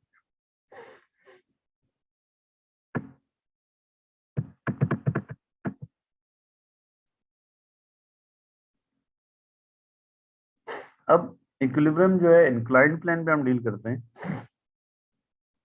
इंक्लाइंड प्लेन पे लेट्स सपोज ये ऑब्जेक्ट, ये फोर्स P इस ऑब्जेक्ट पे लग रही है, और आपने इंक्लाइंड प्लेन पे ये बात आपको पता होनी चाहिए कि वेट तो वैसे ही यहाँ डाउनवर्ड लग रहा है, जो रेफरेंस एक्सिस है वो प्लेन के पैरेलल, ये आपका पास रेफरेंस एक्सिस बन जाता है।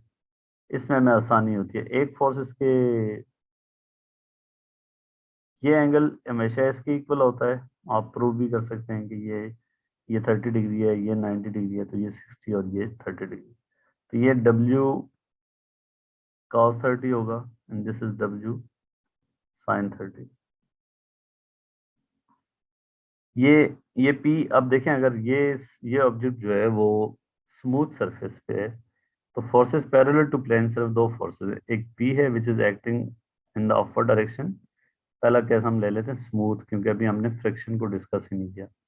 तो अपवर्ड फोर्स आपके पास है P which is equal to downward force, and downward force is W sin 30। अब इस फोर्स को कौन बैलेंस कर रहा है? जो नॉर्मल कांटेक्ट फोर्स है R which is equal to W cos 30। तो इस सूरत में P ये होगा।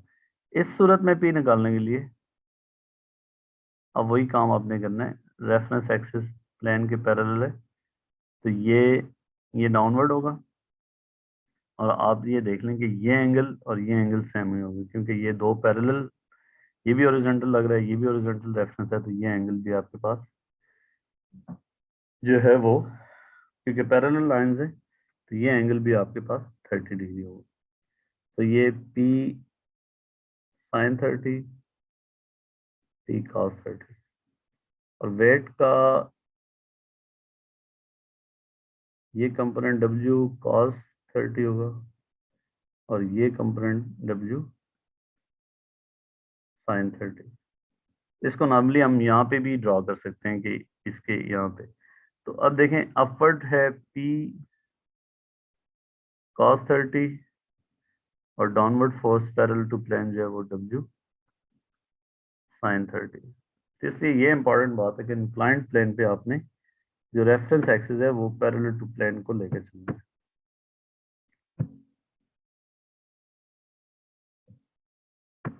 अब हम बात करेंगे जी नेक्स्ट, फ्रिक्शन को डील करेंगे। और फ्रिक्शन क्या चीज होती है? अपोजिंग फोर्स होती है। लेट्स सपोज एक ऑब्जेक्ट है, ये आपके पास रेस्ट में पड़ा है, और इस पे आपने 10 न्यूटन फोर्स लगा रहे हैं, और ये रेस्ट पे है।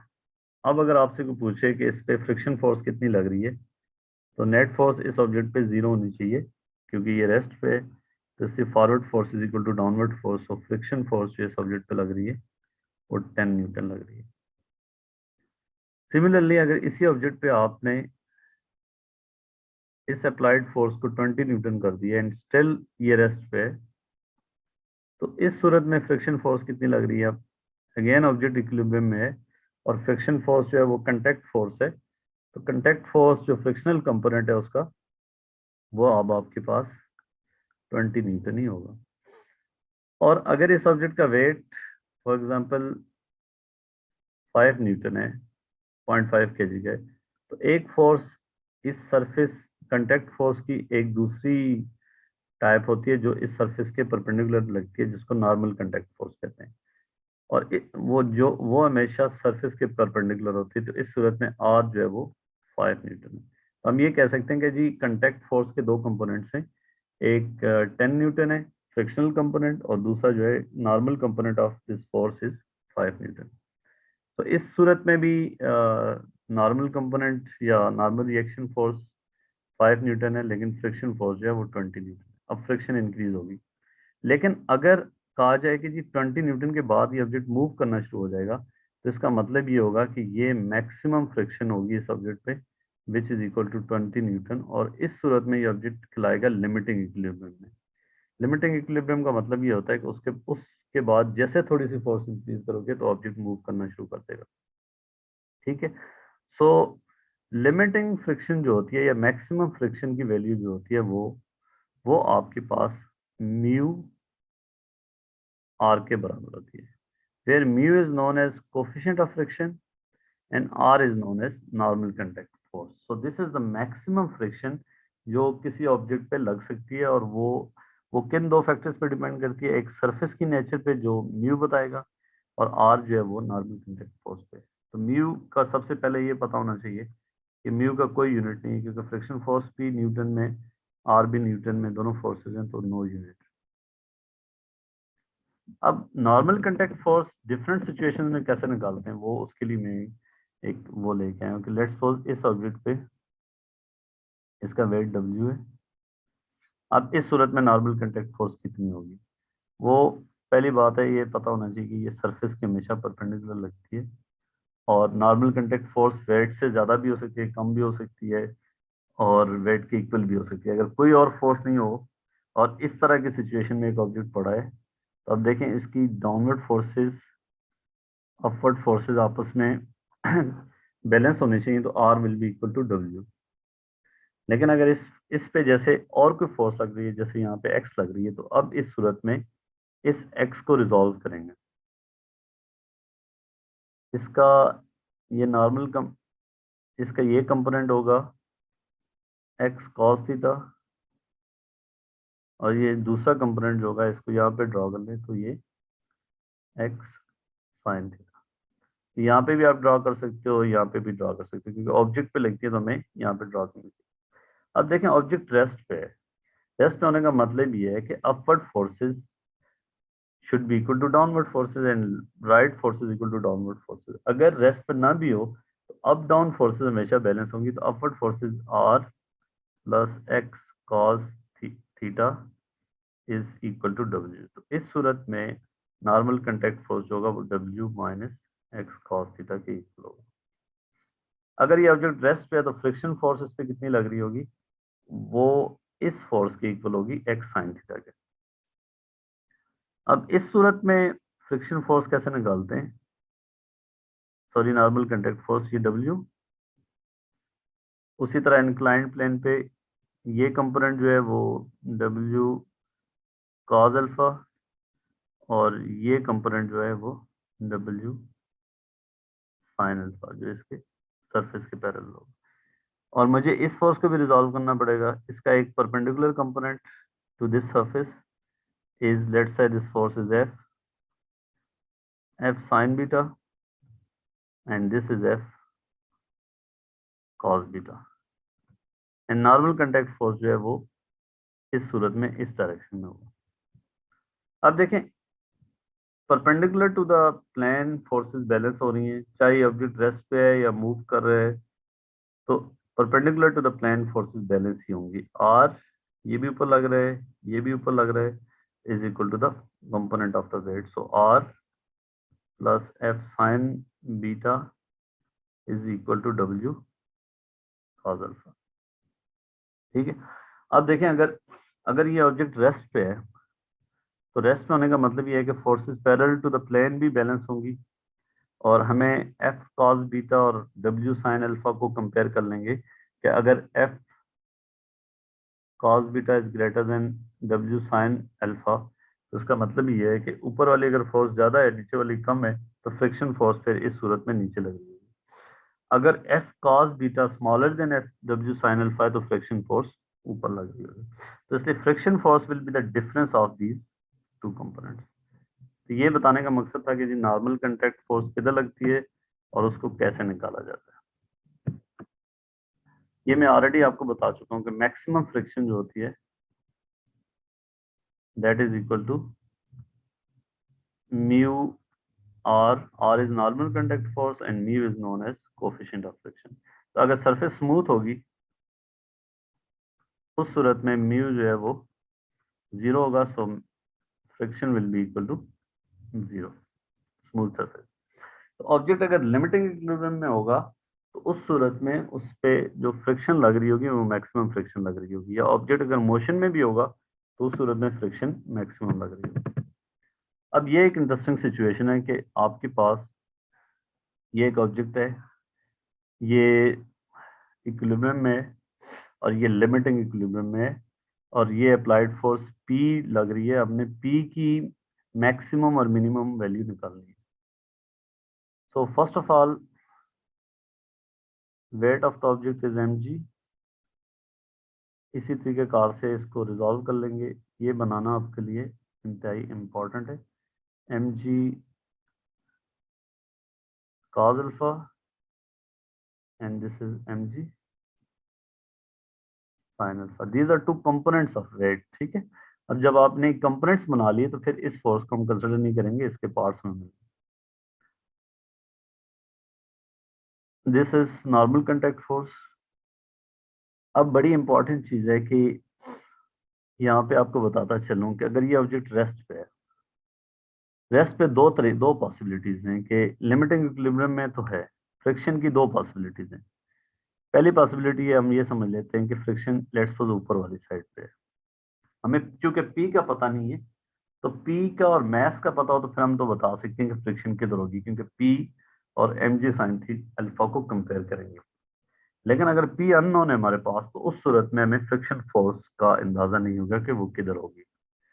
तो पी की अब रेंजेस निकालने के लिए एक सूरत में पी की डायरेक्शन में फ्रिक्शन फोर्स लग रही है, तो हम P plus friction force is equal to M G sine alpha, और फ्रिक्शन फोर्स होगी वो म्यू आर इस सूरत में क्या होगा, एम जी कॉस अल्फा के इक्वल होगा, एम जी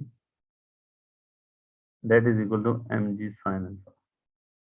इस सूरत में चूंकि फ्रिक्शन फोर्स पी की साइड पे है, तो पी की मिनिमम वैल्यू आपके पास आ जाएगी, जो इससे इन दोनों का डिफरेंस करेंगे।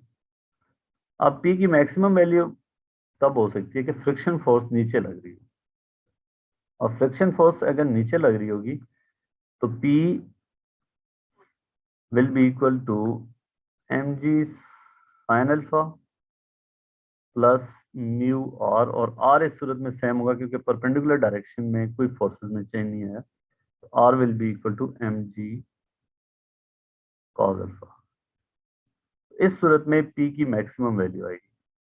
तो ये एक फेवरेट क्वेश्चन होता है कि हमने इसका जी मैक्सिमम वैल्यूज ऑफ पी या मिनिमम वैल्यू ऑफ पी निकालें या इनइक्वालिटी ऑफ पी बताएं कि पी विल बी, ऑब्जेक्ट अगर इक्विलिब्रियम में है तो वो लिमिटिंग इक्विलिब्रियम में भी हो सकता है या उससे कम भी हो सकता है। सो पी हम फिर लिमिटिंग इक्विलिब्रियम का केस निकाल के पी की मैक्सिमम और मिनिमम वैल्यूज निकाल लेंगे, और बाकी वैल्यूज ऑफ पी अगर वो लिमिटिंग इक्विलिब्रियम में नहीं है तो उस सूरत में पी इन दो इंटरवल्स के बीच में कुछ भी हो सकता है।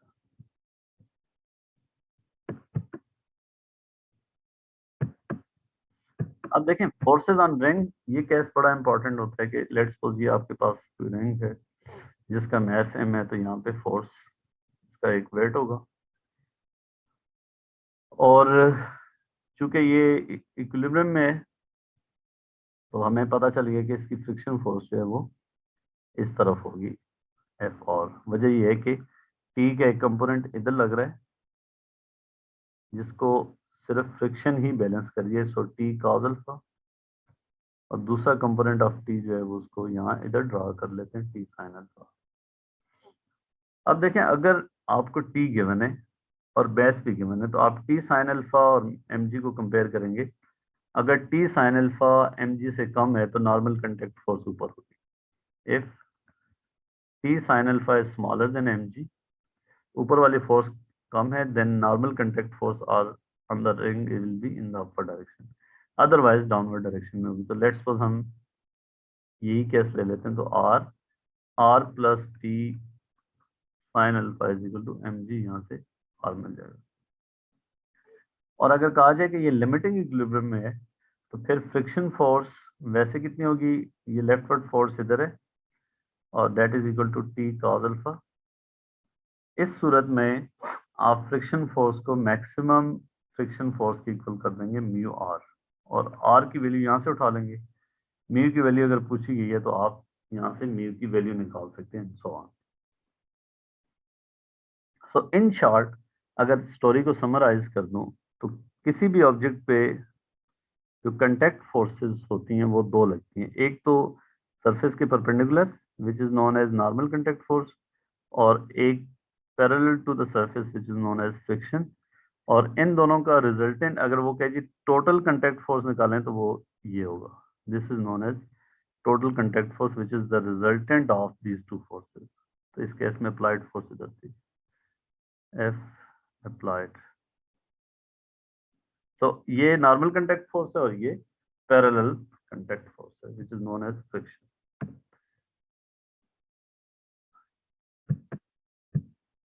अब नेक्स्ट चीज आती है मोमेंटम। मोमेंटम जो है वो फिजिकल क्वांटिटी है which is equal to the product of mass in velocity, और चूंकि यहाँ वेलोसिटी इन्वॉल्व है तो इसलिए ये स्केलर नंबर है। तो पहली बात है ये वेक्टर होगा और इसकी डायरेक्शन वेलोसिटी की डायरेक्शन में ही होगी। तो एक ऑब्जेक्ट अगर पहले इधर जा रहा था 20 मीटर पर सेकंड से और किसी सरफेस से जाकर टकरा के वापस आ रहा है 10 मीटर पर सेकंड, तो मोमेंटम निकालने के लिए आपने वेलोसिटीज देनी। तो अगर ये वेलोसिटी पॉजिटिव है तो यहाँ पे नेगेटिव है, तो मोमेंटम की का साइन चेंज हो गया। यहाँ पे मोमेंटम जो है वो 20 एम है, एम उसका मैस है, और यहाँ मोमेंटम की वैल्यू है -10 है। अब मोमेंटम का जो कंजर्वेशन लॉ है, law of conservation of momentum, कि आइसोलेटेड सिस्टम में मोमेंटम से पहले मुझे न्यूटन के लॉज बताने पड़ेंगे।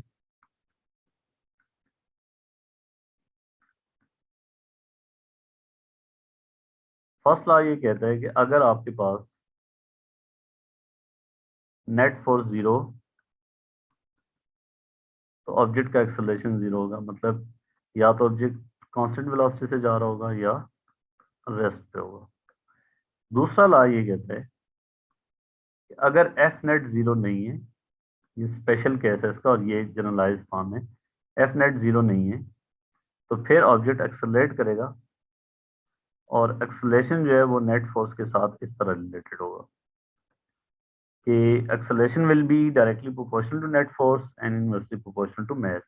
तो इस सूरत में ये इंपॉर्टेंट बात है जो आपको पता होनी चाहिए कि acceleration and net force are always in the same direction.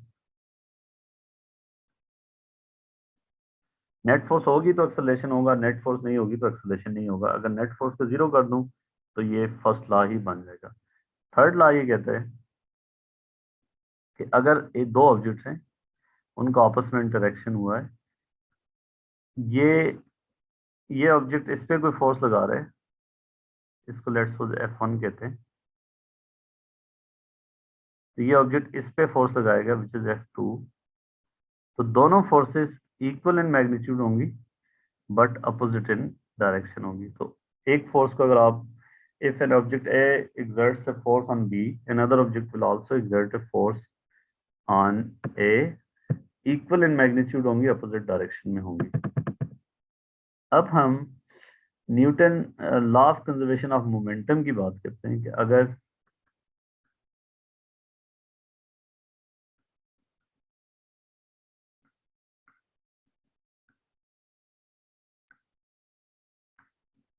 ये लॉ ये कहता है कि अगर एक ऑब्जेक्ट m1 है, इसकी वेलोसिटी u1 है, m2 वेलोसिटी u2, और इनका आपस में इंटरेक्शन होता है, इंटरेक्शन के बाद इसकी वेलोसिटी v1 हो जाती है, इस ऑब्जेक्ट की वेलोसिटी v2 होती है। This is m1, this is m2। तो अब अगर ये आइसोलेटेड सिस्टम है, कोई एक्सटर्नल नेट फोर्स में नहीं लग रही, इस सूरत में सिस्टम का मोमेंटम बिफोर इम्पैक्ट और आफ्टर इम्पैक्ट सेम होगा। सिस्टम में क्या है, दोनों में से m1 u1 plus m2u2 will be equal to m1v1 plus m2v2। तो दोनों का मोमेंटम, इसको समझने के लिए हम ऐसे कर सकते हैं, लेट्स सपोज आपके पास दो दो बंदे हैं ए और बी, इसके पास 50 रुपीज हैं, इसके पास 100 रुपीज हैं, टोटल 150 हो गए। अगर बी इसको 30 रुपीज दे देता है तो इसके पास 80 हो जाएंगे और इसके पास 70, तो बाद में टोटल 150। तो टोटल ट्रांजैक्शन से पहले और बाद में टोटल अमाउंट सेम नहीं है, तो इसलिए momentum of individual object change होगा। इसकी वेलोसिटी पहले u1 थी, बाद में वेलोसिटी v1 हो गई है, तो एक ऑब्जेक्ट का मोमेंटम चेंज है, लेकिन momentum of the system will be unchanged, और वो पहले और बाद में सेम ही होगा।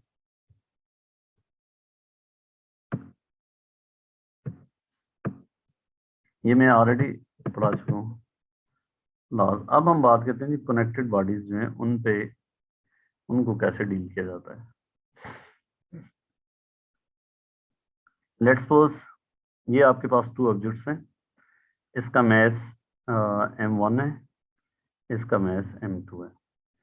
अब इस पे जो डाउनवर्ड फोर्स लगेगी वो इसका वेट होगा, इस पे डाउनवर्ड फोर्स लगेगी वो इसका वेट होगा।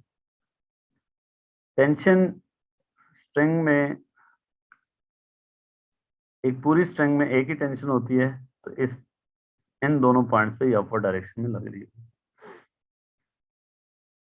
अगर कहा जाता है कि ये दोनों ऑब्जेक्ट रेस्ट में है, तो फिर m1g रेस्ट पे तभी रह सकते हैं दोनों के मैसेज इक्वल हों, अगर अदरवाइज रेस्ट में नहीं रह सकते। तो अगर मैसेज डिफरेंट हैं और सिस्टम को रिलीज किया जाता है, तो लेट्स सपोज ये m2 लार्जर है, ये नीचे एक्सेलरेट कर रहा होगा, इसकी ये ऊपर की डायरेक्शन में एक्सेलरेट कर रहा होगा, if m2 is larger then m1। अब कहा जाए कि एक्सेलरेशन निकालना है, दोनों ऑब्जेक्ट्स का एक्सेलरेशन सेम होगा जब तक वो कनेक्टेड है, मैग्नीट्यूड ऑफ एक्सेलरेशन। और वो कैसे निकालेंगे? पहले हम इस ऑब्जेक्ट को कंसिडर करेंगे, इस पे F net is equal to mass time acceleration होगा। नेट फोर्स क्या है? ये नीचे की तरफ एक्सेलरेट कर रहे हैं, तो m2g is larger than t, सिर्फ दो ही फोर्सेज हैं, तो m2g minus t is m2 time a। This is first equation.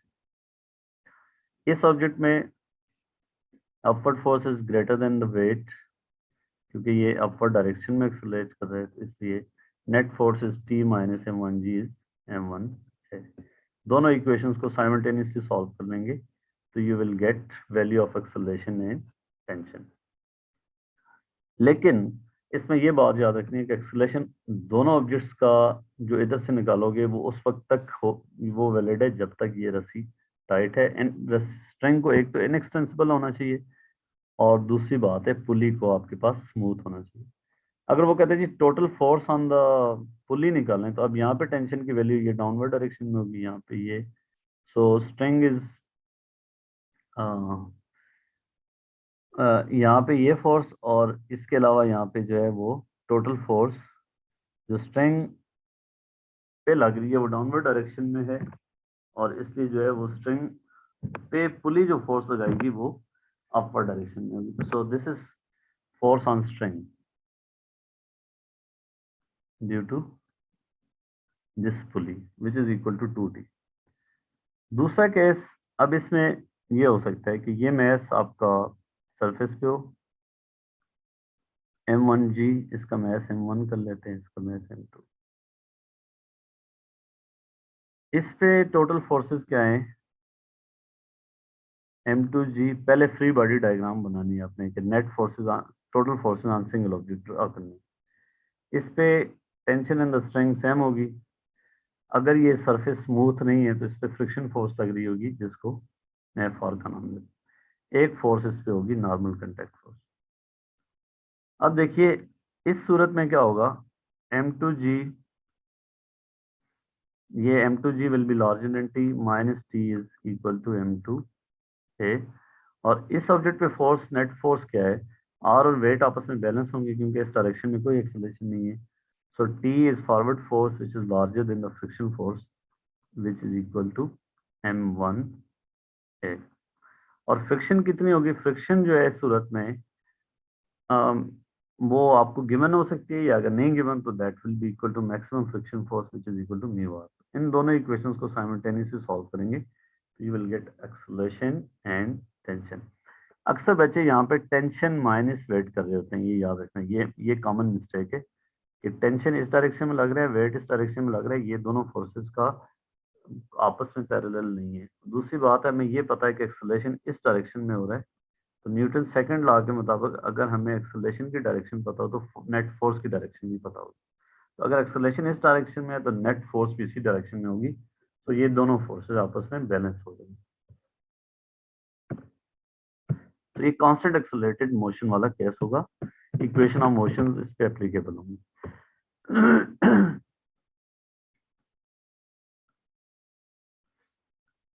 अब अगली पॉसिबिलिटी ये है कि लेट्स सपोज ये ऑब्जेक्ट नीचे आ रहा है और ये ऊपर एक्सेलरेट कर रहा है, इसका M of B G tension T होगी, इस केस में टेंशन टी और M of A time G इसका वेट हो। अब करना क्या है, सबसे पहले आपने इसके वेट को रिजॉल्व करना है। सो एम जी कॉस अल्फा, इसको एम बी कह रहे हैं, एम ए सॉरी, और दूसरा कंपोनेंट होगा M A G sine alpha. इस ऑब्जेक्ट पे net force M B G minus T is equal to mass time acceleration. और अगर हम इसको रफ ही समझ लेते हैं जनरली ताकि सारे केस कवर हों, अगर ये इधर एक्सेलरेट कर रहा है, ये डाउनवर्ड है, तो डिपेंड करेगा कि वो किस डायरेक्शन। अगर अगर ये ऑब्जेक्ट ऊपर जा रहा है, नीचे आ रहा है, तो फिर this net force downward direction में होगी। अगर ये ऊपर जा रहा है तो नेट फोर्स अपर डायरेक्शन में। So T minus M A G sine alpha plus friction force भी नीचे होगी, तो फ्रिक्शन फोर्स को भी इसमें से ऐड करके माइनस करना है, which is equal to mu R, that is equal to mass time acceleration. और आर इस केस में इस कंपोनेंट के इक्वल होगा, जो ऑलरेडी हम डिस्कस कर चुके हैं। इस सूरत में क्या है कि इसका वेट, इसको m1 कह देते हैं, इसको m2, m1 जी फ्री बॉडी डायग्राम, इस पे टेंशन इधर, अगर ये रफ सरफेस है तो फ्रिक्शन इधर, इस पे ये इसका वेट m2 जी, ये वेट का नॉर्मल कंपोनेंट और ये वेट का parallel component, m2 G sine theta, m2 जी कॉस थीटा। इसमें इस डायरेक्शन में एक्सेलरेशन पॉसिबल नहीं है, तो लिहाजा यही पॉसिबिलिटी है एक्सेलरेशन इस डायरेक्शन में होगा, इसका भी एक्सेलरेशन इधर होगा। अब क्या करेंगे, इस सब्जेक्ट पे फोर्स लिखेंगे, तो ऊपर वाले पे होगी T minus backward force friction force F are, इसको 1 कह देता हूँ, इज इक्वल टू m1 है।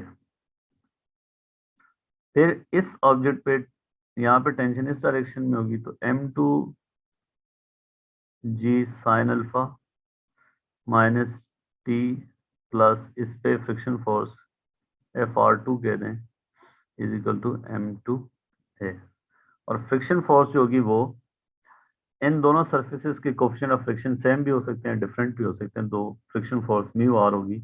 इस केस में आर जो है वो m2 जी कॉस अल्फा, और इस केस में आर m1 जी के बराबर है।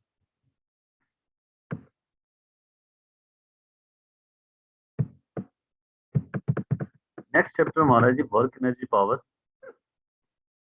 वर्क की क्या डेफिनेशन है कि अगर आपके पास एक ऑब्जेक्ट पे कोई फोर्स लगती है और उस फोर्स के रिजल्ट में ऑब्जेक्ट उसकी डायरेक्शन में कोई डिस्प्लेसमेंट कवर करता है डी, तो work will be equal to product of force multiply by displacement in the direction of force. Unit इसकी जूल होती है, और जब कोई फोर्स की डायरेक्शन में ऑब्जेक्ट नहीं मूव कर रहा तो वर्क डन उस सूरत में जीरो होता है। अगर फोर्स इस तरफ हो, कोई एंगल बनाए, और अब इस फोर्स का एक कंपोनेंट जो है वो इधर लग रहा होगा, which is equal to F cos alpha, और दूसरा कंपोनेंट जो है वो इधर ऊपर लग रहा होगा which is F sine alpha. ठीक है, आपने इधर ट्राइंगल बनानी है और इस फोर्स को रिजॉल्व कर देना है। This is F cos alpha, F sine alpha. तो इस सूरत में जो वर्क डन होगा वो F cos alpha multiply by displacement जो ऑब्जेक्ट ने कवर किया है। तो ये हमारे पास जनरल फार्मूला आ गया वर्क का, एफ डी कॉज अल्फा। अगर फोर्स और डिस्प्लेसमेंट के बीच में एंगल 90 डिग्री है, उस सूरत में वर्क डन जीरो होगा। ठीक है, अगर force theta alpha less than 90 है तो वर्क डन पॉजिटिव होगा, और अल्फा ग्रेटर देन 90 है तो वर्क डन नेगेटिव होगा। जब हम किसी ऑब्जेक्ट पे वर्क डन करते हैं तो उस ऑब्जेक्ट की एनर्जी चेंज होती है। ठीक है, और वो उस ऑब्जेक्ट की एनर्जी किस फॉर्म में चेंज होती है, लेट्स सपोज अब आपको काइनेटिक एनर्जी की बात करता हूँ। एनर्जी इन मूविंग ऑब्जेक्ट्स वो काइनेटिक एनर्जी होती है, और इसका फॉर्मूला होता है हाफ mv²। अब देखते हैं कि जी एक ऑब्जेक्ट पे आपने अगर वर्क डन किया है, लेट्स सपोज एक ऑब्जेक्ट था, इसकी इनिशियल वेलोसिटी u थी, आपने कोई फोर्स लगाई, इसकी फाइनल वेलोसिटी भी होगी, ये फोर्स लगाई। सो इसने डिस्प्लेसमेंट कवर किया d। तो आपको पता है अगर कोई फ्रिक्शन फोर्स नहीं है तो नेट फोर्स ही F होगी, और आपके पास लेट्स है, इसको जनरलाइज हम ये फ्रिक्शन फोर्स भी लेके चल जाते हैं, तो नेट फोर्स जो इस ऑब्जेक्ट पे लग रही है वो F माइनस एफ आर है। ठीक है, और ये फाइनल वेलोसिटी ये है, तो एक्सेलरेशन अगर हम निकालें तो मेरे पास बनता है 2a d is v² minus u²। ये इक्वेशन ऑफ मोशन है। एक्सेलरेशन होगा net force which is f minus F are over mass time d is v² minus u²। इस मैथ को इधर मल्टीप्लाई करते हैं, 2 को इधर ले जाएं तो ये f minus F R d is half mv² minus half mu²। This is very important law, कि इसको हम वर्क एनर्जी प्रिंसिपल कहते हैं, कि work done by net force is equal to change in kinetic energy of the object. जब net force आप किसी object पे लगाते हैं और वो वर्क डन करती है तो ऑब्जेक्ट की काइनेटिक एनर्जी चेंज हुई है, और यही वजह थी कि इस हाफ mv² को हमने काइनेटिक एनर्जी का नाम दिया था। ये डेरिवेशन ऑफ काइनेटिक एनर्जी थी। So work done by net force is equal to the change in kinetic energy.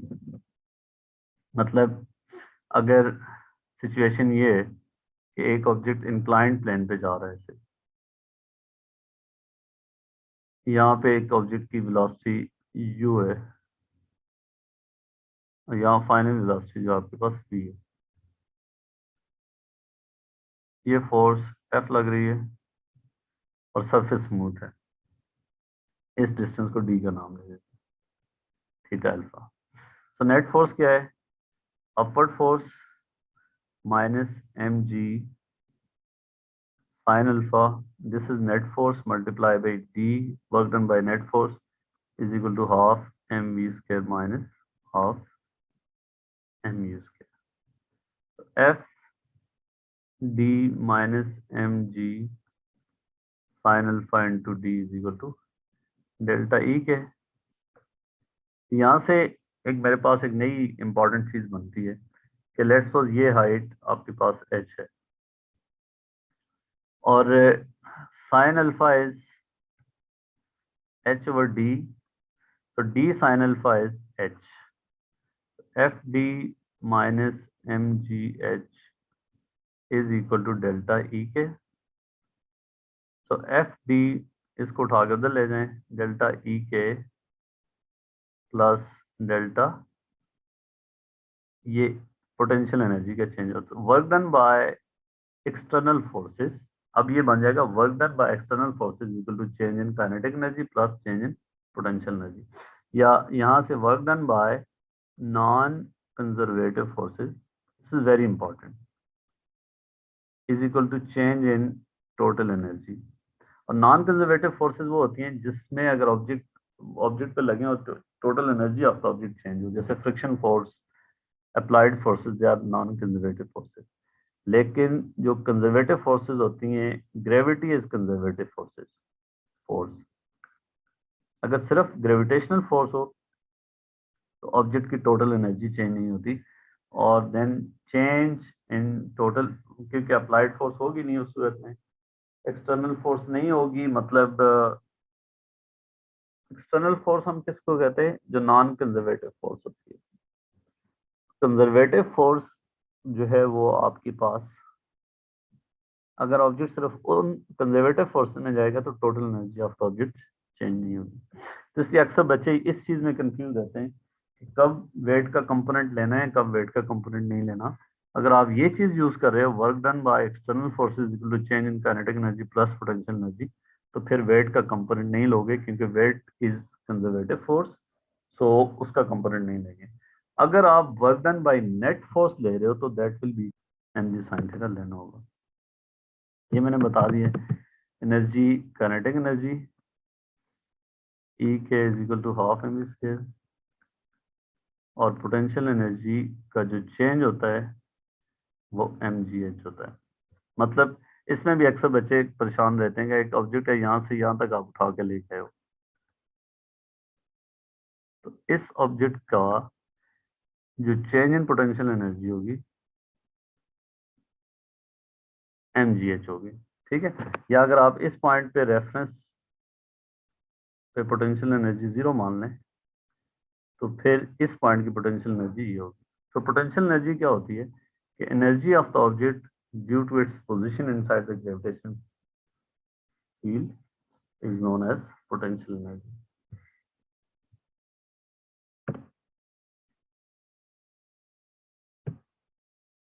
Power से पहले law of conservation of energy बता देता हूँ।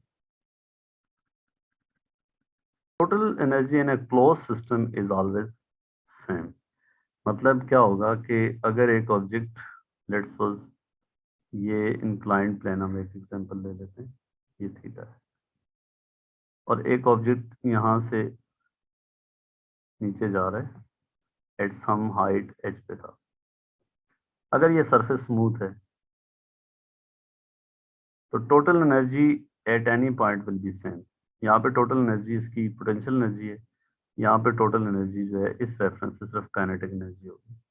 इस लॉ को यूज करके total energy at the start is mgh and total energy at the bottom is half mv square. तो यहाँ से we will be able to find speed of the object at any at the bottom. अगर ये rough होती surface तो उस सूरत में टोटल एनर्जी एट टॉप और total energy at the bottom कम होती, ठीक है। Minus work done against friction will be equal to total energy at bottom. So mgh minus work done against friction force Fr into d ये वाली height distance लेंगे is equal to total energy at the bottom half mv square. So इस सूरत में एक बड़ा general formula बन जाता है कि work done by applied forces minus work done against resistive force is equal to change in, अगर यहाँ पे आपने कंजर्वेटिव फोर्सेस की बात नहीं कर रहे, एक्सटर्नल फोर्सेस की बात कर रहे हैं, तो फिर ये होगा change in kinetic energy plus change in potential energy. लेकिन इसमें बड़ी इंपॉर्टेंट बात ये है कि ये अप्लाइड फोर्स और रेजिस्टिव फोर्स में ये कंजर्वेटिव फोर्सेस होंगी, सॉरी नॉन कंजर्वेटिव।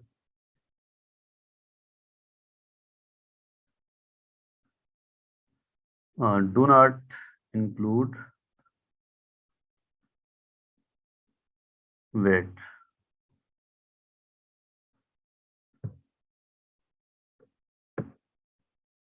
पावर जो होता है वो rate of doing work done, इसलिए जो है इसका एफ डी ओवर टी, और डी ओवर टी आपके पास वेलोसिटी है, तो पावर का एक नया फॉर्मूला बन जाएगा एफ टी। तो power is equal to driving force multiply by the velocity of the object. Unit इसका वॉट, ठीक है। अच्छा, kilo watt and so on. एक लास्ट इंपॉर्टेंट चीज आपको बता दूं कि अगर ऑब्जेक्ट लेट्स सपोज इस तरह की सिचुएशन में आ रहा है, ये जमीन की ढलवान है और इस जगह से आपने एक ऑब्जेक्ट को छोड़ा है, ये सम हाइट एच है, यहाँ से रेस्ट से पॉइंट ए पे स्पीड निकालनी होगी h1, बी पे स्पीड निकालनी होगी,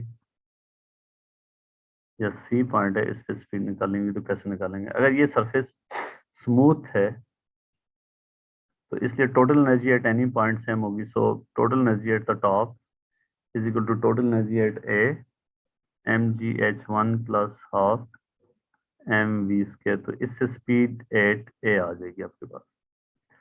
similarly total energy at top is equal to total energy at B, so mgh2 plus half mv b² होगी एंड सो ऑन। सी पे पोटेंशियल एनर्जी जीरो होगी, तो यहाँ पे फिर एट सी जो होगा आपके पास mgh is equal to half mv c²। इसको हम दूसरे लफ्जों में ये भी कह सकते हैं कि फ्रॉम इस पॉइंट ओ से अगर वो ए तक आया है, तो जो पोटेंशियल एनर्जी में डिक्रीज आया है इस पॉइंट से अगर हम देखें, तो पोटेंशियल एनर्जी में जो डिक्रीज आया है वो mgh minus mgh1 is equal to kinetic energy का इंक्रीज, क्योंकि यहाँ काइनेटिक एनर्जी जीरो थी। तो हम ये कह सकते हैं कि loss of potential energy is equal to gain in